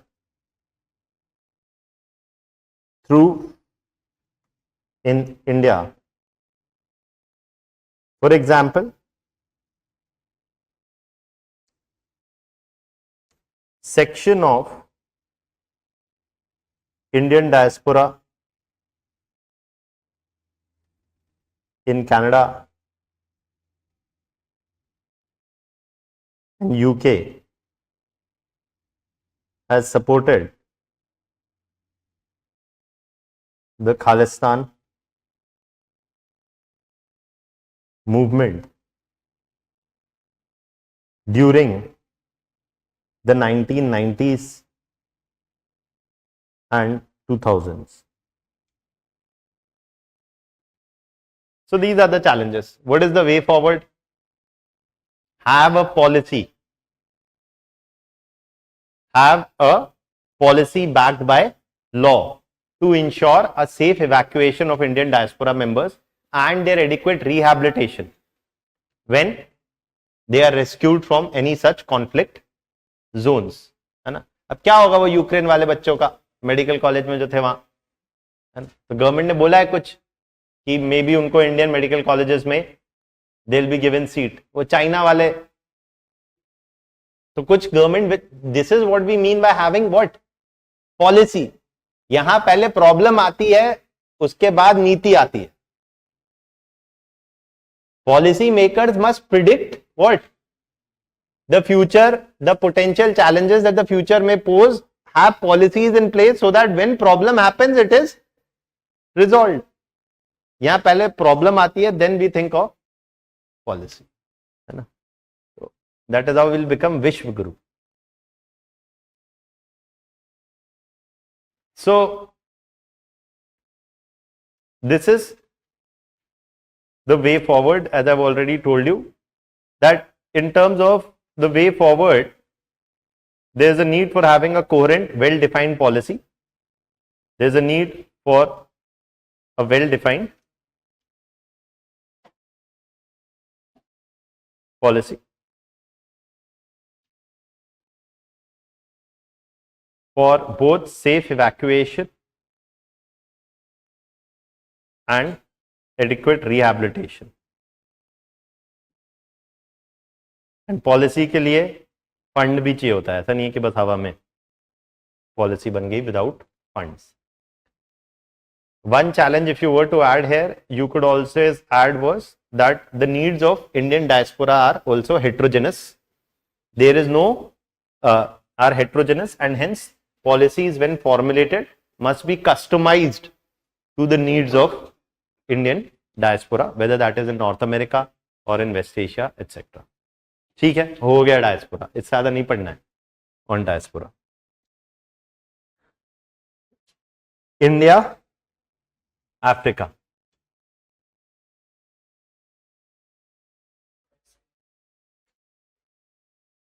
जी ऐसे आ जाए तो, अरे ऐसे पे भी रुक जाइए, ऐसे पे क्लास है बाद में कर लेंगे. देखिए ऐसे को पहले समझना आपको जरूरी है. अगर आपको कभी भी ढंग का ऐसे लिखना है तो first thing that you'll have to firstly have is not just merely take a India centric view or a recent view, but a world centric view also, or a global view also, and a historical view also, not merely recent. So if you were to ever write an essay on immigration or migration, global migration, then you should think about US as one country, how it has benefited from migration. You should also look at how migrants, wherever they go, they carry with themselves what? Culture, ideas, language, and that how cultures have interacted over time with migration of people, and people are carried with them their cultures and their ideas. When the Arab merchants came to India, और जब हम ancient में पढ़ेंगे तो या medieval में, when the Arab merchants came in the 6th and 7th century, they brought with them the culture and the ideas and the religion associated with Islam. When Indian migrants and Indian culture and Indian, when I was to say Tamil merchants, Indian is a very generic term. When Tamil merchants and migrants went from Tamil Nadu, modern day Tamil Nadu, to Southeast Asia, they took with themselves their culture, their food, their language, their literature. So, and this is what resulted in countries like Cambodia, for example, having the Khmer Rouge temple, or Cambodia having a large number of temple complexes, or Malaysia or Indonesia. Okay, so you see, आपको जब ये सब कुछ अगर ऐसे वैसे करना है तो उसके लिए जो कैनवस है वो बहुत बड़ा है ना. How migrants can also be a glue in the relationship of two countries. इसका एक और एग्जाम्पल इज कौन? India and Nepal. मैंने पहले बताया था Nepal people also come to work here, and that's a good binding glue between India Nepal relations. So you'll have to bring different set of knowledge and information coming from your world history also, from GS also, from IR also, तब जाके कोई ऐसे बनता है. तो अभी is not the stage. जब आपने सब कुछ पढ़ लिया होगा then is the time to talk. इसलिए ये कहा जाता है कि ऐसे is something that should come towards the latter part of your preparation. जब आपको ये सारी चीजों का नॉलेज है then we can actually bring everything. वरना पहले मैं ये बता रहा हूँ यहाँ ये हुआ था वहां ये हुआ था, it can not work like that. ठीक है, let's go to Africa quickly. देखिए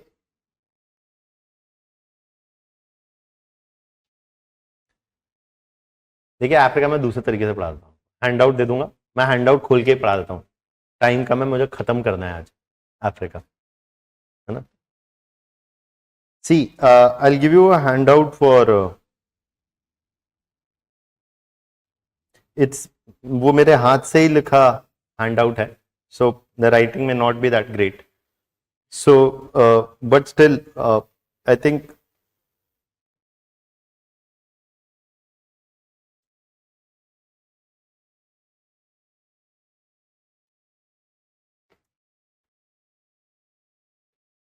just one second.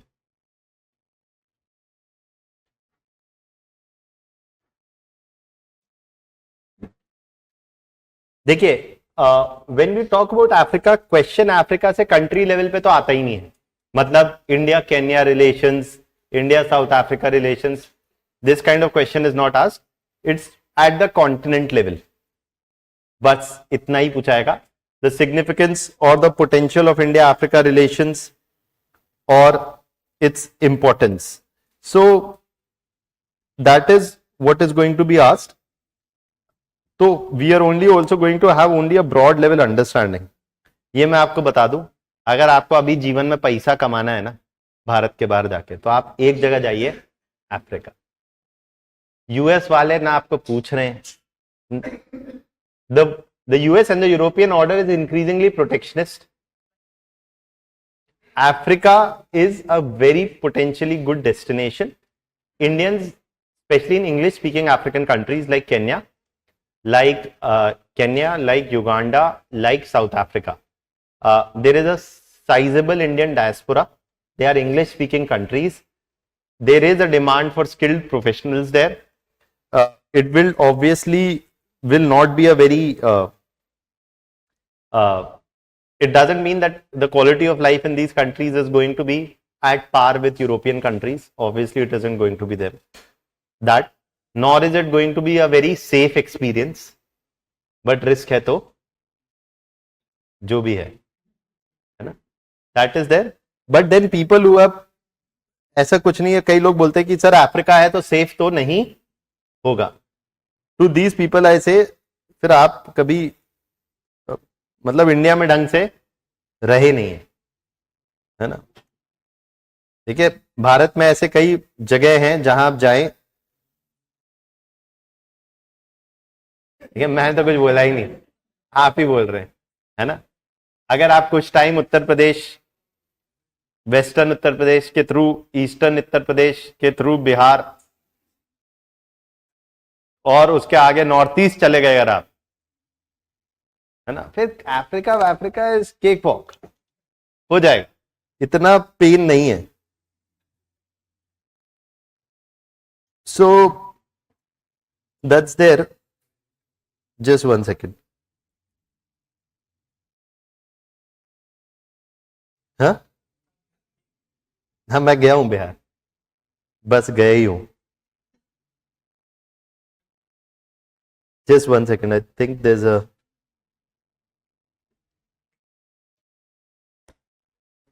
Ritvik.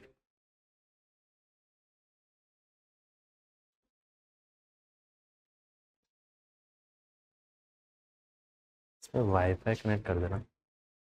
Okay, so in the meantime, while they're doing the thing,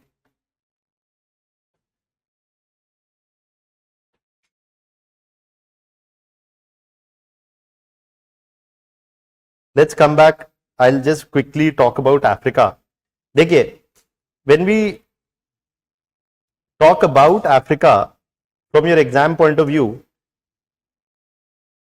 the thing to keep in mind, जो आपके exam में अगर question आएगा, is about what is the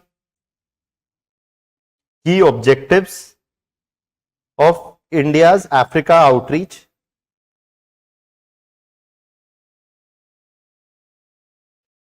Key objectives,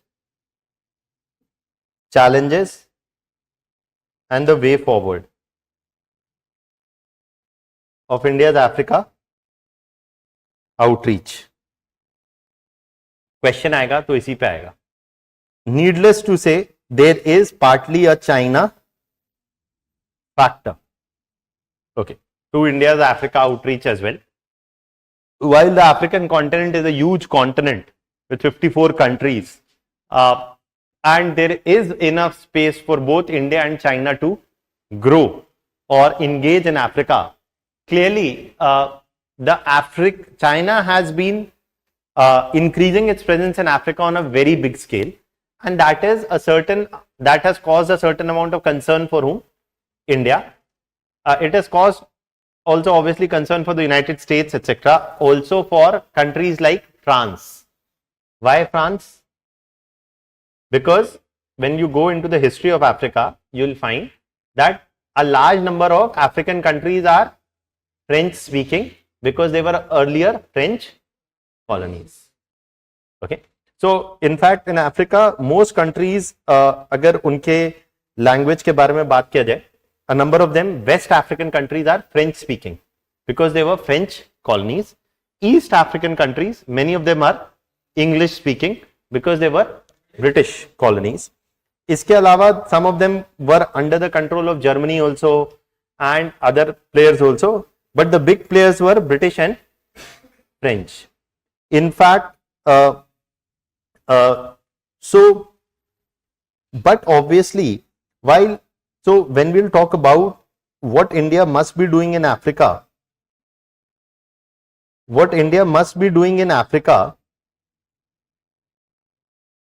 okay, finally. When we talk about what India must be doing in Africa, we say that one thing that India must be doing in Africa is that India must be working with whom? France. Why? Because the French have an overwhelming presence in Africa, and India and France can work together because firstly, for example, India and France have worked together in many other areas. Which areas? Firstly, in defense partnerships. The Rafale is one example. Before that, the Mirage. Also, India and France have, for example, worked in space cooperation in the sense that ISRO and the French space agencies have previously worked together. In fact, French space missions have launched a number of Indian satellites in the past also. So, in space cooperation, in defense cooperation, and then now in renewable energy in the International Solar Alliance, India and France have also previously worked together. They can definitely work together in case of Africa as well. So that's one thing that you should keep in mind that we talk about. So that's why I was telling ki the French angle is also an important angle to the African engagement of India. Another country that India can work with in engaging Africa apart from France is whom? Japan. Because Japan and India both have concerns with respect to whose presence in the whole Indian Ocean region? China. So that is there, and these are some of the things. So when we talk about India-Africa relations, देखिए मेरे को लिखने में आलस आ रहा है, ऐसा नहीं है. I want to utilize time a bit more effectively. I'll give you this PDF and print out also, and वैसे भी. और ठीक है, राइटिंग बहुत बुरी भी नहीं है. So देखिए, अगर आपसे क्वेश्चंस जो आपको ब्रॉडली पढ़ने की जरूरत है, the importance, the historical and the current status of India Africa relationship, चाइना's African outreach, and what is the way forward. देखिए, in terms of the importance of India-Africa relations, देखिए आंसर राइटिंग के लिए it's always important that you keep certain dimensions in mind. The security dimension, the economic dimension, and the political dimension or the political arena. कुछ नहीं है, मैं आपको बता दे रहा हूं, आप समझ लीजिए, बस ब्रॉड अंडरस्टैंडिंग रखनी है. Security, where does security fit into the picture? Security in India and Africa fits into the picture firstly in the Indian Ocean region. ये जो ईस्टर्न अफ्रीकन कंट्रीज हैं, they are bordering the Indian Ocean. So cooperation with them is important if India wants to maintain a strong naval presence in the Indian Ocean region. अब for example there are countries like Seychelles, Mauritius. अब लेंगे sir ये Africa में थोड़ी है, तो भैया Africa में ही माना जाता है, ठीक है. Similarly, if you look at the Horn of Africa, countries in the Horn of Africa, they can pose a security challenge to India. Previously, for example, Somalia and the pirates from Somalia, they can also have posed previously challenge, because pirates would raid the ships and would hamper trade in the region. So security threats can come from non-state actors like pirates, which have their bases in some of these African countries. Secondly, if China increases its naval presence in many of these East African countries, then that can be a challenge as well. I told you Chinese naval presence in Djibouti is already there, which is an African country. So from these perspective, firstly there is maritime security is a major potential area of cooperation or concern that India can work on with African countries. Economic dimension, what? Energy security, मैंने पहले ही बताया था आपको, that diversification in terms of oil and energy. Many a number of these countries like South Sudan, like Mozambique, already ONGC has operations in South Sudan, and Mozambique, where we want to acquire stake in a number of what? Oil, what we say, oil reserves in these countries. So that when crude oil is produced in these countries, we can purchase the crude oil at convenient rates. So it will help in diversifying our energy procurement away from West Asia, partly. So that is why the Africa is important from the energy security dimension point of view in economic terms. Also, food security. देखिए, just to give you the context, food security meaning what? There will come a time in the future where Africa will be the bread basket. Now, India has fertile soil, etc., and agricultural land, but there is tremendous pressure on Indian land.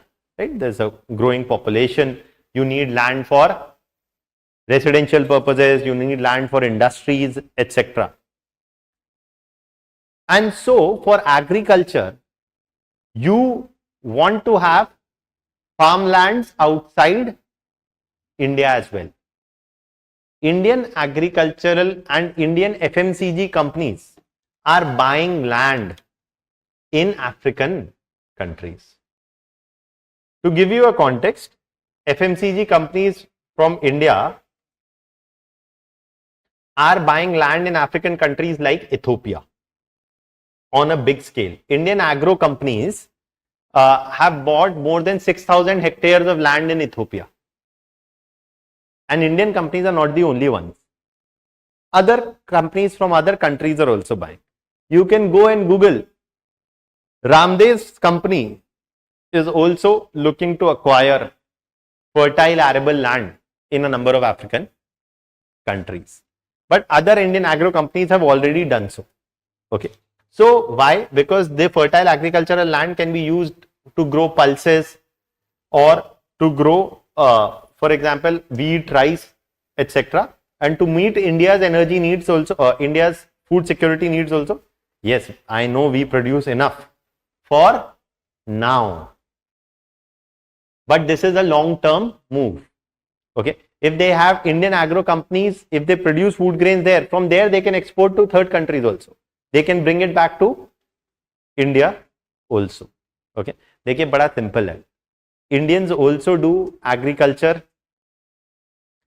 elsewhere. In fact, a number of farming communities from India who are very entrepreneurial, like what? Those from Punjab. They have gone ahead and have entered into Africa, where? In agriculture. So all these things are also there, and thus there is the economic dimension to it also, right? I told you security dimension, the relationship can be mutually beneficial. One is in the area of maritime security, Horn of Africa or the east coast of Africa and the Indian Ocean region. Whether it is on the Horn of Africa, the maritime choke points along the Red Sea, it is vital to ensure what? Patrolling these maritime choke points to ensure what? Uninterrupted flow of goods. And at the same point of time, it is also for effectively patrolling the Indian Ocean region, cooperation with countries along the Horn of Africa is critical to protect any disruption of trade due to the activities of state actors like China or non-state actors, piracy, etc. Now this is about what? Security, economic, I told you, energy security, food security. Political arena is what? At for UNFC. देखिए, about Africa you can say a number of them are so-called poor countries, but even if they are poor, they are so many. 54 African countries. There, each of these countries has one vote in the UN, and if India wants to boost its claims for what? A permanent seat in the Security Council, a support of many of these African countries can provide much diplomatic mileage to India. So that is the potential area or reason why India should even cooperate with them in or India-Africa relations are important. Okay, that India's attempt to secure a permanent seat at the UN Security Council would require a support from a large number of African countries. Clear?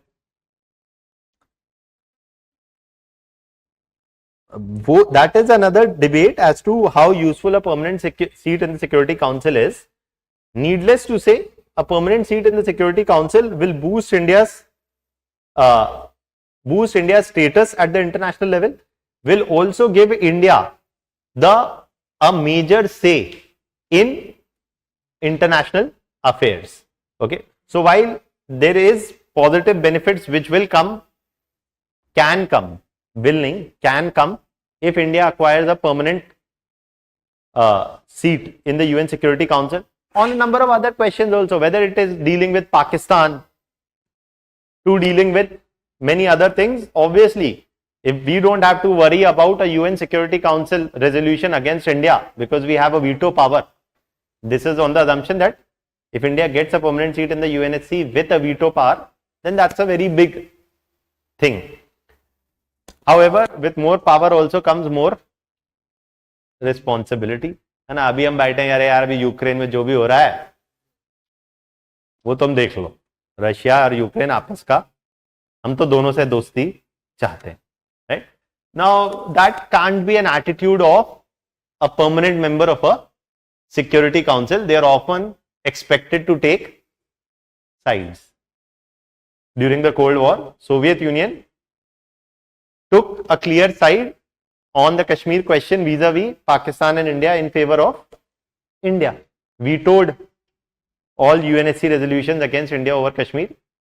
So you can't be like keep abstaining. Abstaining is a choice that India can obviously, be in a reasonable position to abstain on such questions, because we are not really the big players out there, in spite of whatever we may want to believe. Okay. Now, I told you whether on building naval surveillance capabilities of smaller states in southern Indian Ocean region, Mauritius, Seychelles, etc. देखिए, one thing that I have not told you is India can also help in boosting security of many of these African countries by providing them training and assistance. India in the past has played an important role in providing training to the military personnel from Kenya and Nigeria.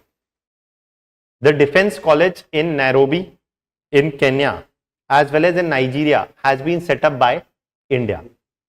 And to that extent, in terms of training the security personnel also, India can play a positive role. When we'll talk about UN peacekeeping, a large number of Indian soldiers under the UN peacekeeping missions have been stationed in a number of African countries in the past. Some more than 6,000 Indian soldiers in different peacekeeping missions have been stationed in Africa. So India has a positive contribution to even security of a number of African countries. So that is what is there. Also, in case of counter-terrorism, in Kenya, India can play a role in providing counter-terrorism training in Kenya to deal with Al-Sahab. Al-Sahab is the wing of Al-Qaeda which operates in Kenya. And in Somalia, Boko Haram, which has been again a terror group or an insurgent group operating out of Somalia. So I told you, setting up of the defense college in Nigeria or a naval college, etc., training to military personnel, all of this is there, a potential area of cooperation or has been done in the past. Energy security का point मैंने बता ही दिया आपको, and these all things I've already given here. I've already explained to you some of those things. Food security, Indian agri companies establishing their base in Ethiopia and elsewhere, acquiring some 60,000 hectares of land. There, we are already importing, time and again, we keep importing pulses from where? Tanzania, Mozambique and Kenya. Why do we have to import pulses? That's a story partly that you may be aware of. We produce more of wheat and rice, right? And why do we produce more of wheat and rice? Because of MSP and all of those things, right? So that is there. And so pulses का आपने देखा होगा, pulses are relatively more expensive these days as compared to wheat and rice. ये आज नहीं, पिछले कई सालों से चल रहा है, right? तो दाल, पहले होता है दाल रोटी खा लो, अब दाल ही एक. But please understand, the pulses shortage is not a recent one. It has been there for the last 4-5 years and a bit even before that. So getting adequate pulses is very important because Indians are, a major section of Indian population is what? Vegetarian. And pulses are an important source of protein. And you can't say to a vegetarian कि भाई नहीं है दाल तो chicken खा लो. Right? So that is why for nutritional security of Indians, pulses is important, and it is also something which we have to import. We don't import wheat and rice. We import pulses. We also import what? Palm oil, vegetable oils, right? So ऐसा नहीं है कि green revolution हो गया. So there is, just because green revolution happened, now we are self-sufficient in all kinds of nutritional needs or food requirements. हाँ, wheat rice में होगा इसका मतलब ये नहीं है, it's there in everything. Now, the next major area of potential cooperation in food security is partly also in the arena of what? Fisheries or the blue economy. देखिए, East African countries have huge potential for fisheries. Indians have significant expertise in what? Fishing and fisheries.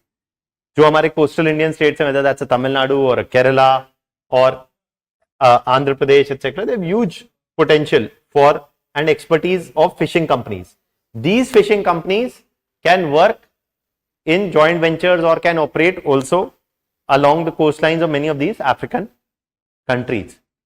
So here is the thing also, just because we talked about, and fisheries have a huge market where both at the global level as well as within India. देखिए यहीं पे बस एक ये बात है, while what a significant Indian population is vegetarian, in sheer, I can go out on a limb to say that in sheer numbers, there is the larger population, if you were to count in numbers, a larger Indian population is non-vegetarian. ऐसा नहीं है कि majority Indians are vegetarian, but as we say, what happens in North India is Indian, है ना? देखिए भाई, fisheries, for example, fish is consumed by a large section of whom? Indians, irrespective of whatever their religion is. Okay, so ऐसा नहीं है कि Hindus don't consume fish. अरे Bengali is one angle, but forget Bengalis. You see whole of coastal India. अरे government of India runs special scheme to promote Matsya Sampada Yojana or something. So fisheries is a very important sector because also apart from food, it's a very important source of employment. Okay, so fisheries is considered as a part of agriculture and it's a very important source of employment as well. So the promotion of fisheries is also one area, and in blue economy where we can work together. Now coming towards the historical evolution of the India-Africa relationship. Now in terms of historical evolution of the India-Africa relationship,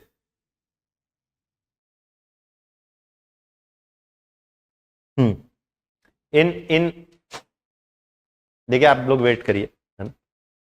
आपने समोसे की बात हुई थी तो समोसा तो खा के ही जाना है ना, वहां से मोटिवेशन बना लेते हैं, 5 मिनट और बैठे रहे, है ना? समोसा आ रहा है ना?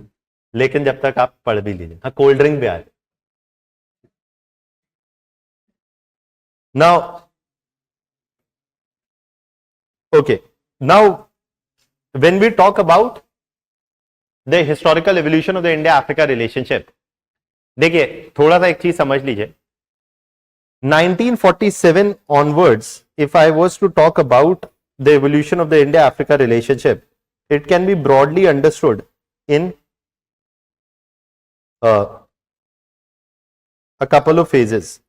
47 to where? Almost from 1947 to the 1990s, did India and Africa engage each other? Yes. Here also you can divide it from 47 to 60s firstly. After independence, India firstly supported the decolonization movements in Africa. Whether it is in Kenya, Kenya was also a British colony. India supported the decolonization movement in Kenya.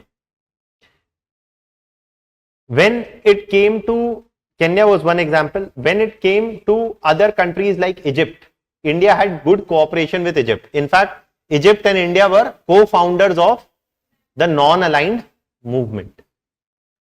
India thus was a strong votary of decolonization in Africa and also worked towards having good relations with a number of African countries. Apart from this, from 47 to 60, India was doing this. By the 1960s, India also started a specific initiative for developmental cooperation in the 1960s called as Indian Technical and Economic Cooperation, called as ITEC. Sorry, International Technical and Economic Cooperation, ITEC. This, India said, is an example of South-South cooperation. So firstly तो हमने at the international level we provided support in United Nations to decolonization movements of Africa. Secondly, once many of these countries became independent, India launched the ITEC mission, under which we said we will provide technical and economic cooperation to a number of African countries. But for providing economic cooperation, your economy also should be in good shape, which was not the case with India. Obviously, India had limited economic reserves to actually provide any big aid, financial aid or support to whom? African countries. For this, then India was a relatively poor country which wanted to provide aid and support to other poor countries. Two groups of poor countries coming together is easier said than done. Now, India did not have the financial muscle to actually provide huge financial aid to African countries. So, what did we say? We will provide other support. What is that other support? हमने बोला African students can come and study in Indian universities. यहाँ आके पढ़ लो. We will give scholarships to African students. ये scholarship business India ने बहुत country के साथ चला है. Like Africa, like Afghanistan. Number of Afghan nationals who later went on to become their prime ministers and foreign ministers have studied in Indian universities. The same applies to a number of African students also, who went on to become heads of states of Kenya, etc., have also studied in India, or their family members have studied in Indian universities at different times. So, firstly, we said we will provide scholarship. Secondly, for example, we said we will provide what? Engineers. You need to build dam, we will send engineers from India. They will provide technical assistance. Okay. Short of direct financial aid, because we did not have the kind of financial muscle, we said in more than 45 courses, African countries, students from African countries can come and study in India. Now, these people, once they get education in India and go back and work in Africa, they will always be speaking good about whom? India. So, with whatever resources we had, we wanted to probably build a base for India-Africa relations. For example, in cases of Zimbabwe and Kenya, we also, the Election Commission of India, provided training to whom? Their election commissions, and also shared technical know-how of how to conduct elections. Okay. So, this technical and economic cooperation spread was not limited merely to one field, but was spread across a variety of field and areas. This ITEC cooperation has continued to this day. Okay. More than 10,000 scholarships for 2016 to 21 period have been allocated for African students to study in Indian universities, where India will give scholarship. To the tune that also, as I was saying, whether it is an election organization or in a number of other areas, for building dams to growth in renewable energy today, India is providing the technical and the economic assistance. 2008 onwards, India started another program called as in Africa Outreach. India spent some $250 million 2008 onwards, ये मैंने सब दिया हुआ document में, which was to establish what was called as the Pan-African E-Network.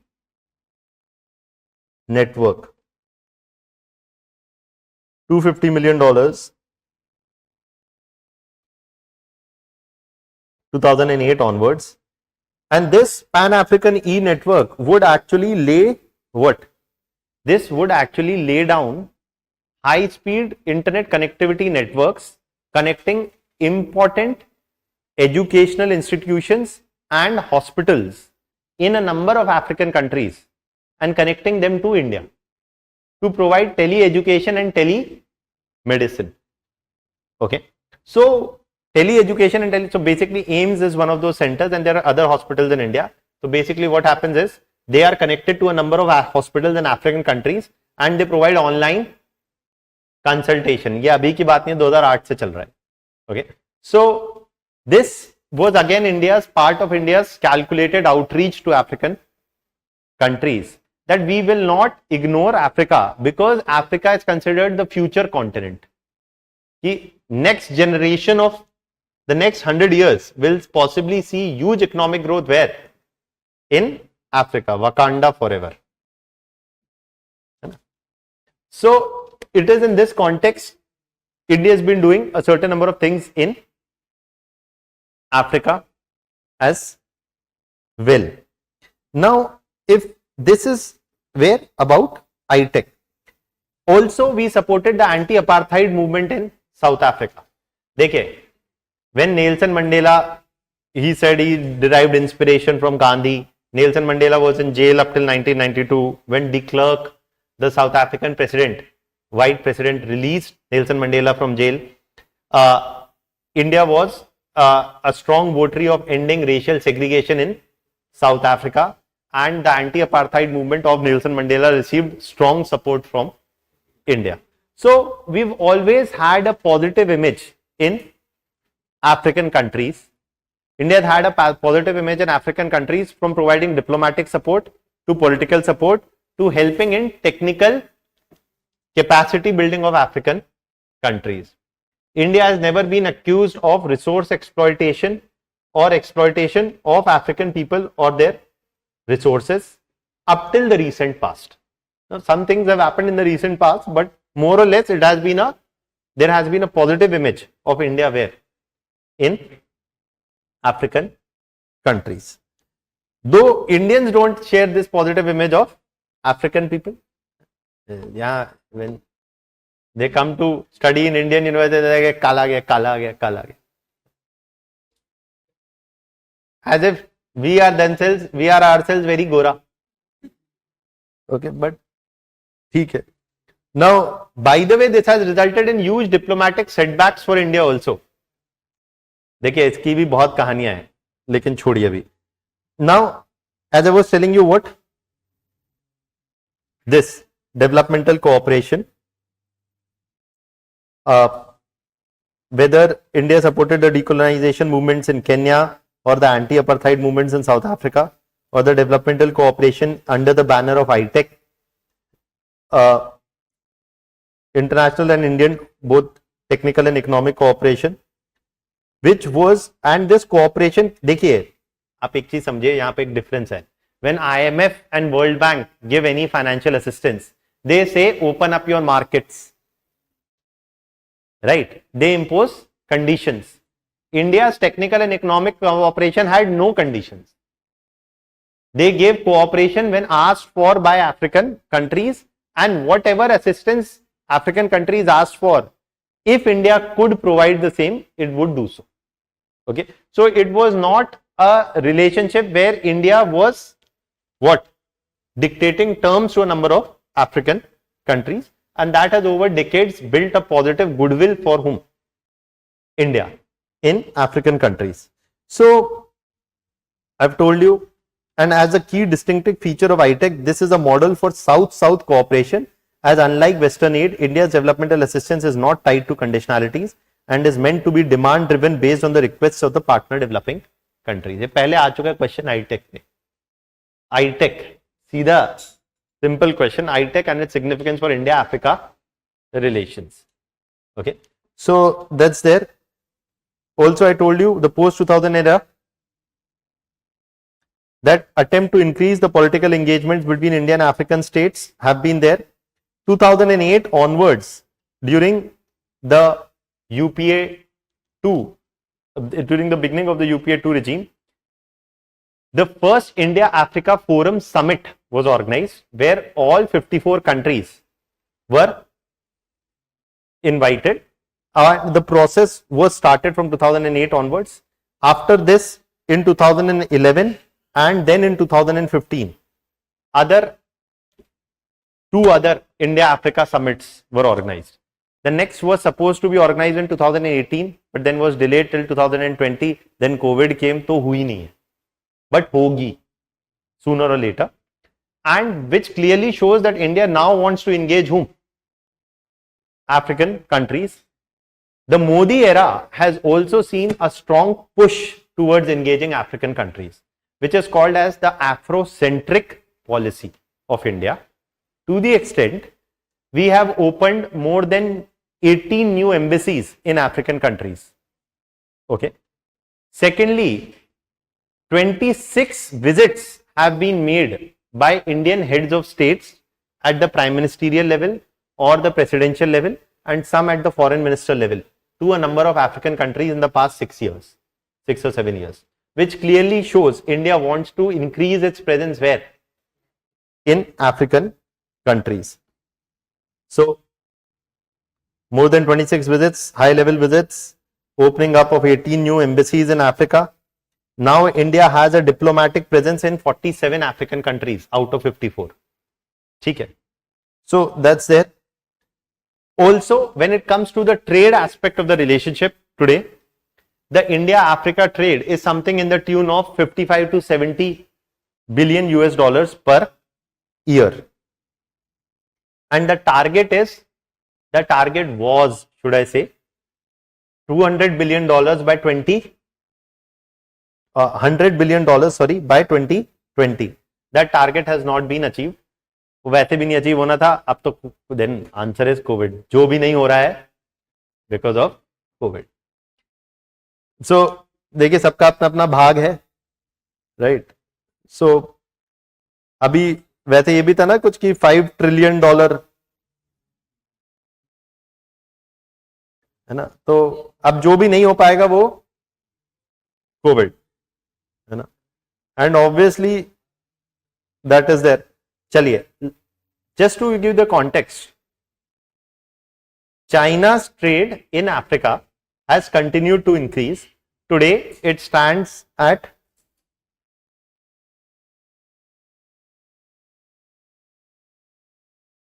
$250 billion US dollars per year. In the COVID year, China's trade with Africa has grown 35%. Okay. COVID वैसे तो सबके लिए आया था, है ना, but China has shown more resilience in terms of, dealing with the COVID obstacle as well. So you can see the difference, but please understand, this difference has to be understood in the size of economy also. Bhai, they are a $13 trillion economy. We are a $3 trillion economy. Okay, $3 trillion. So 3-4 times, so they are anyways there. So obviously their volume of trade will also be bigger. India is not in a race with China.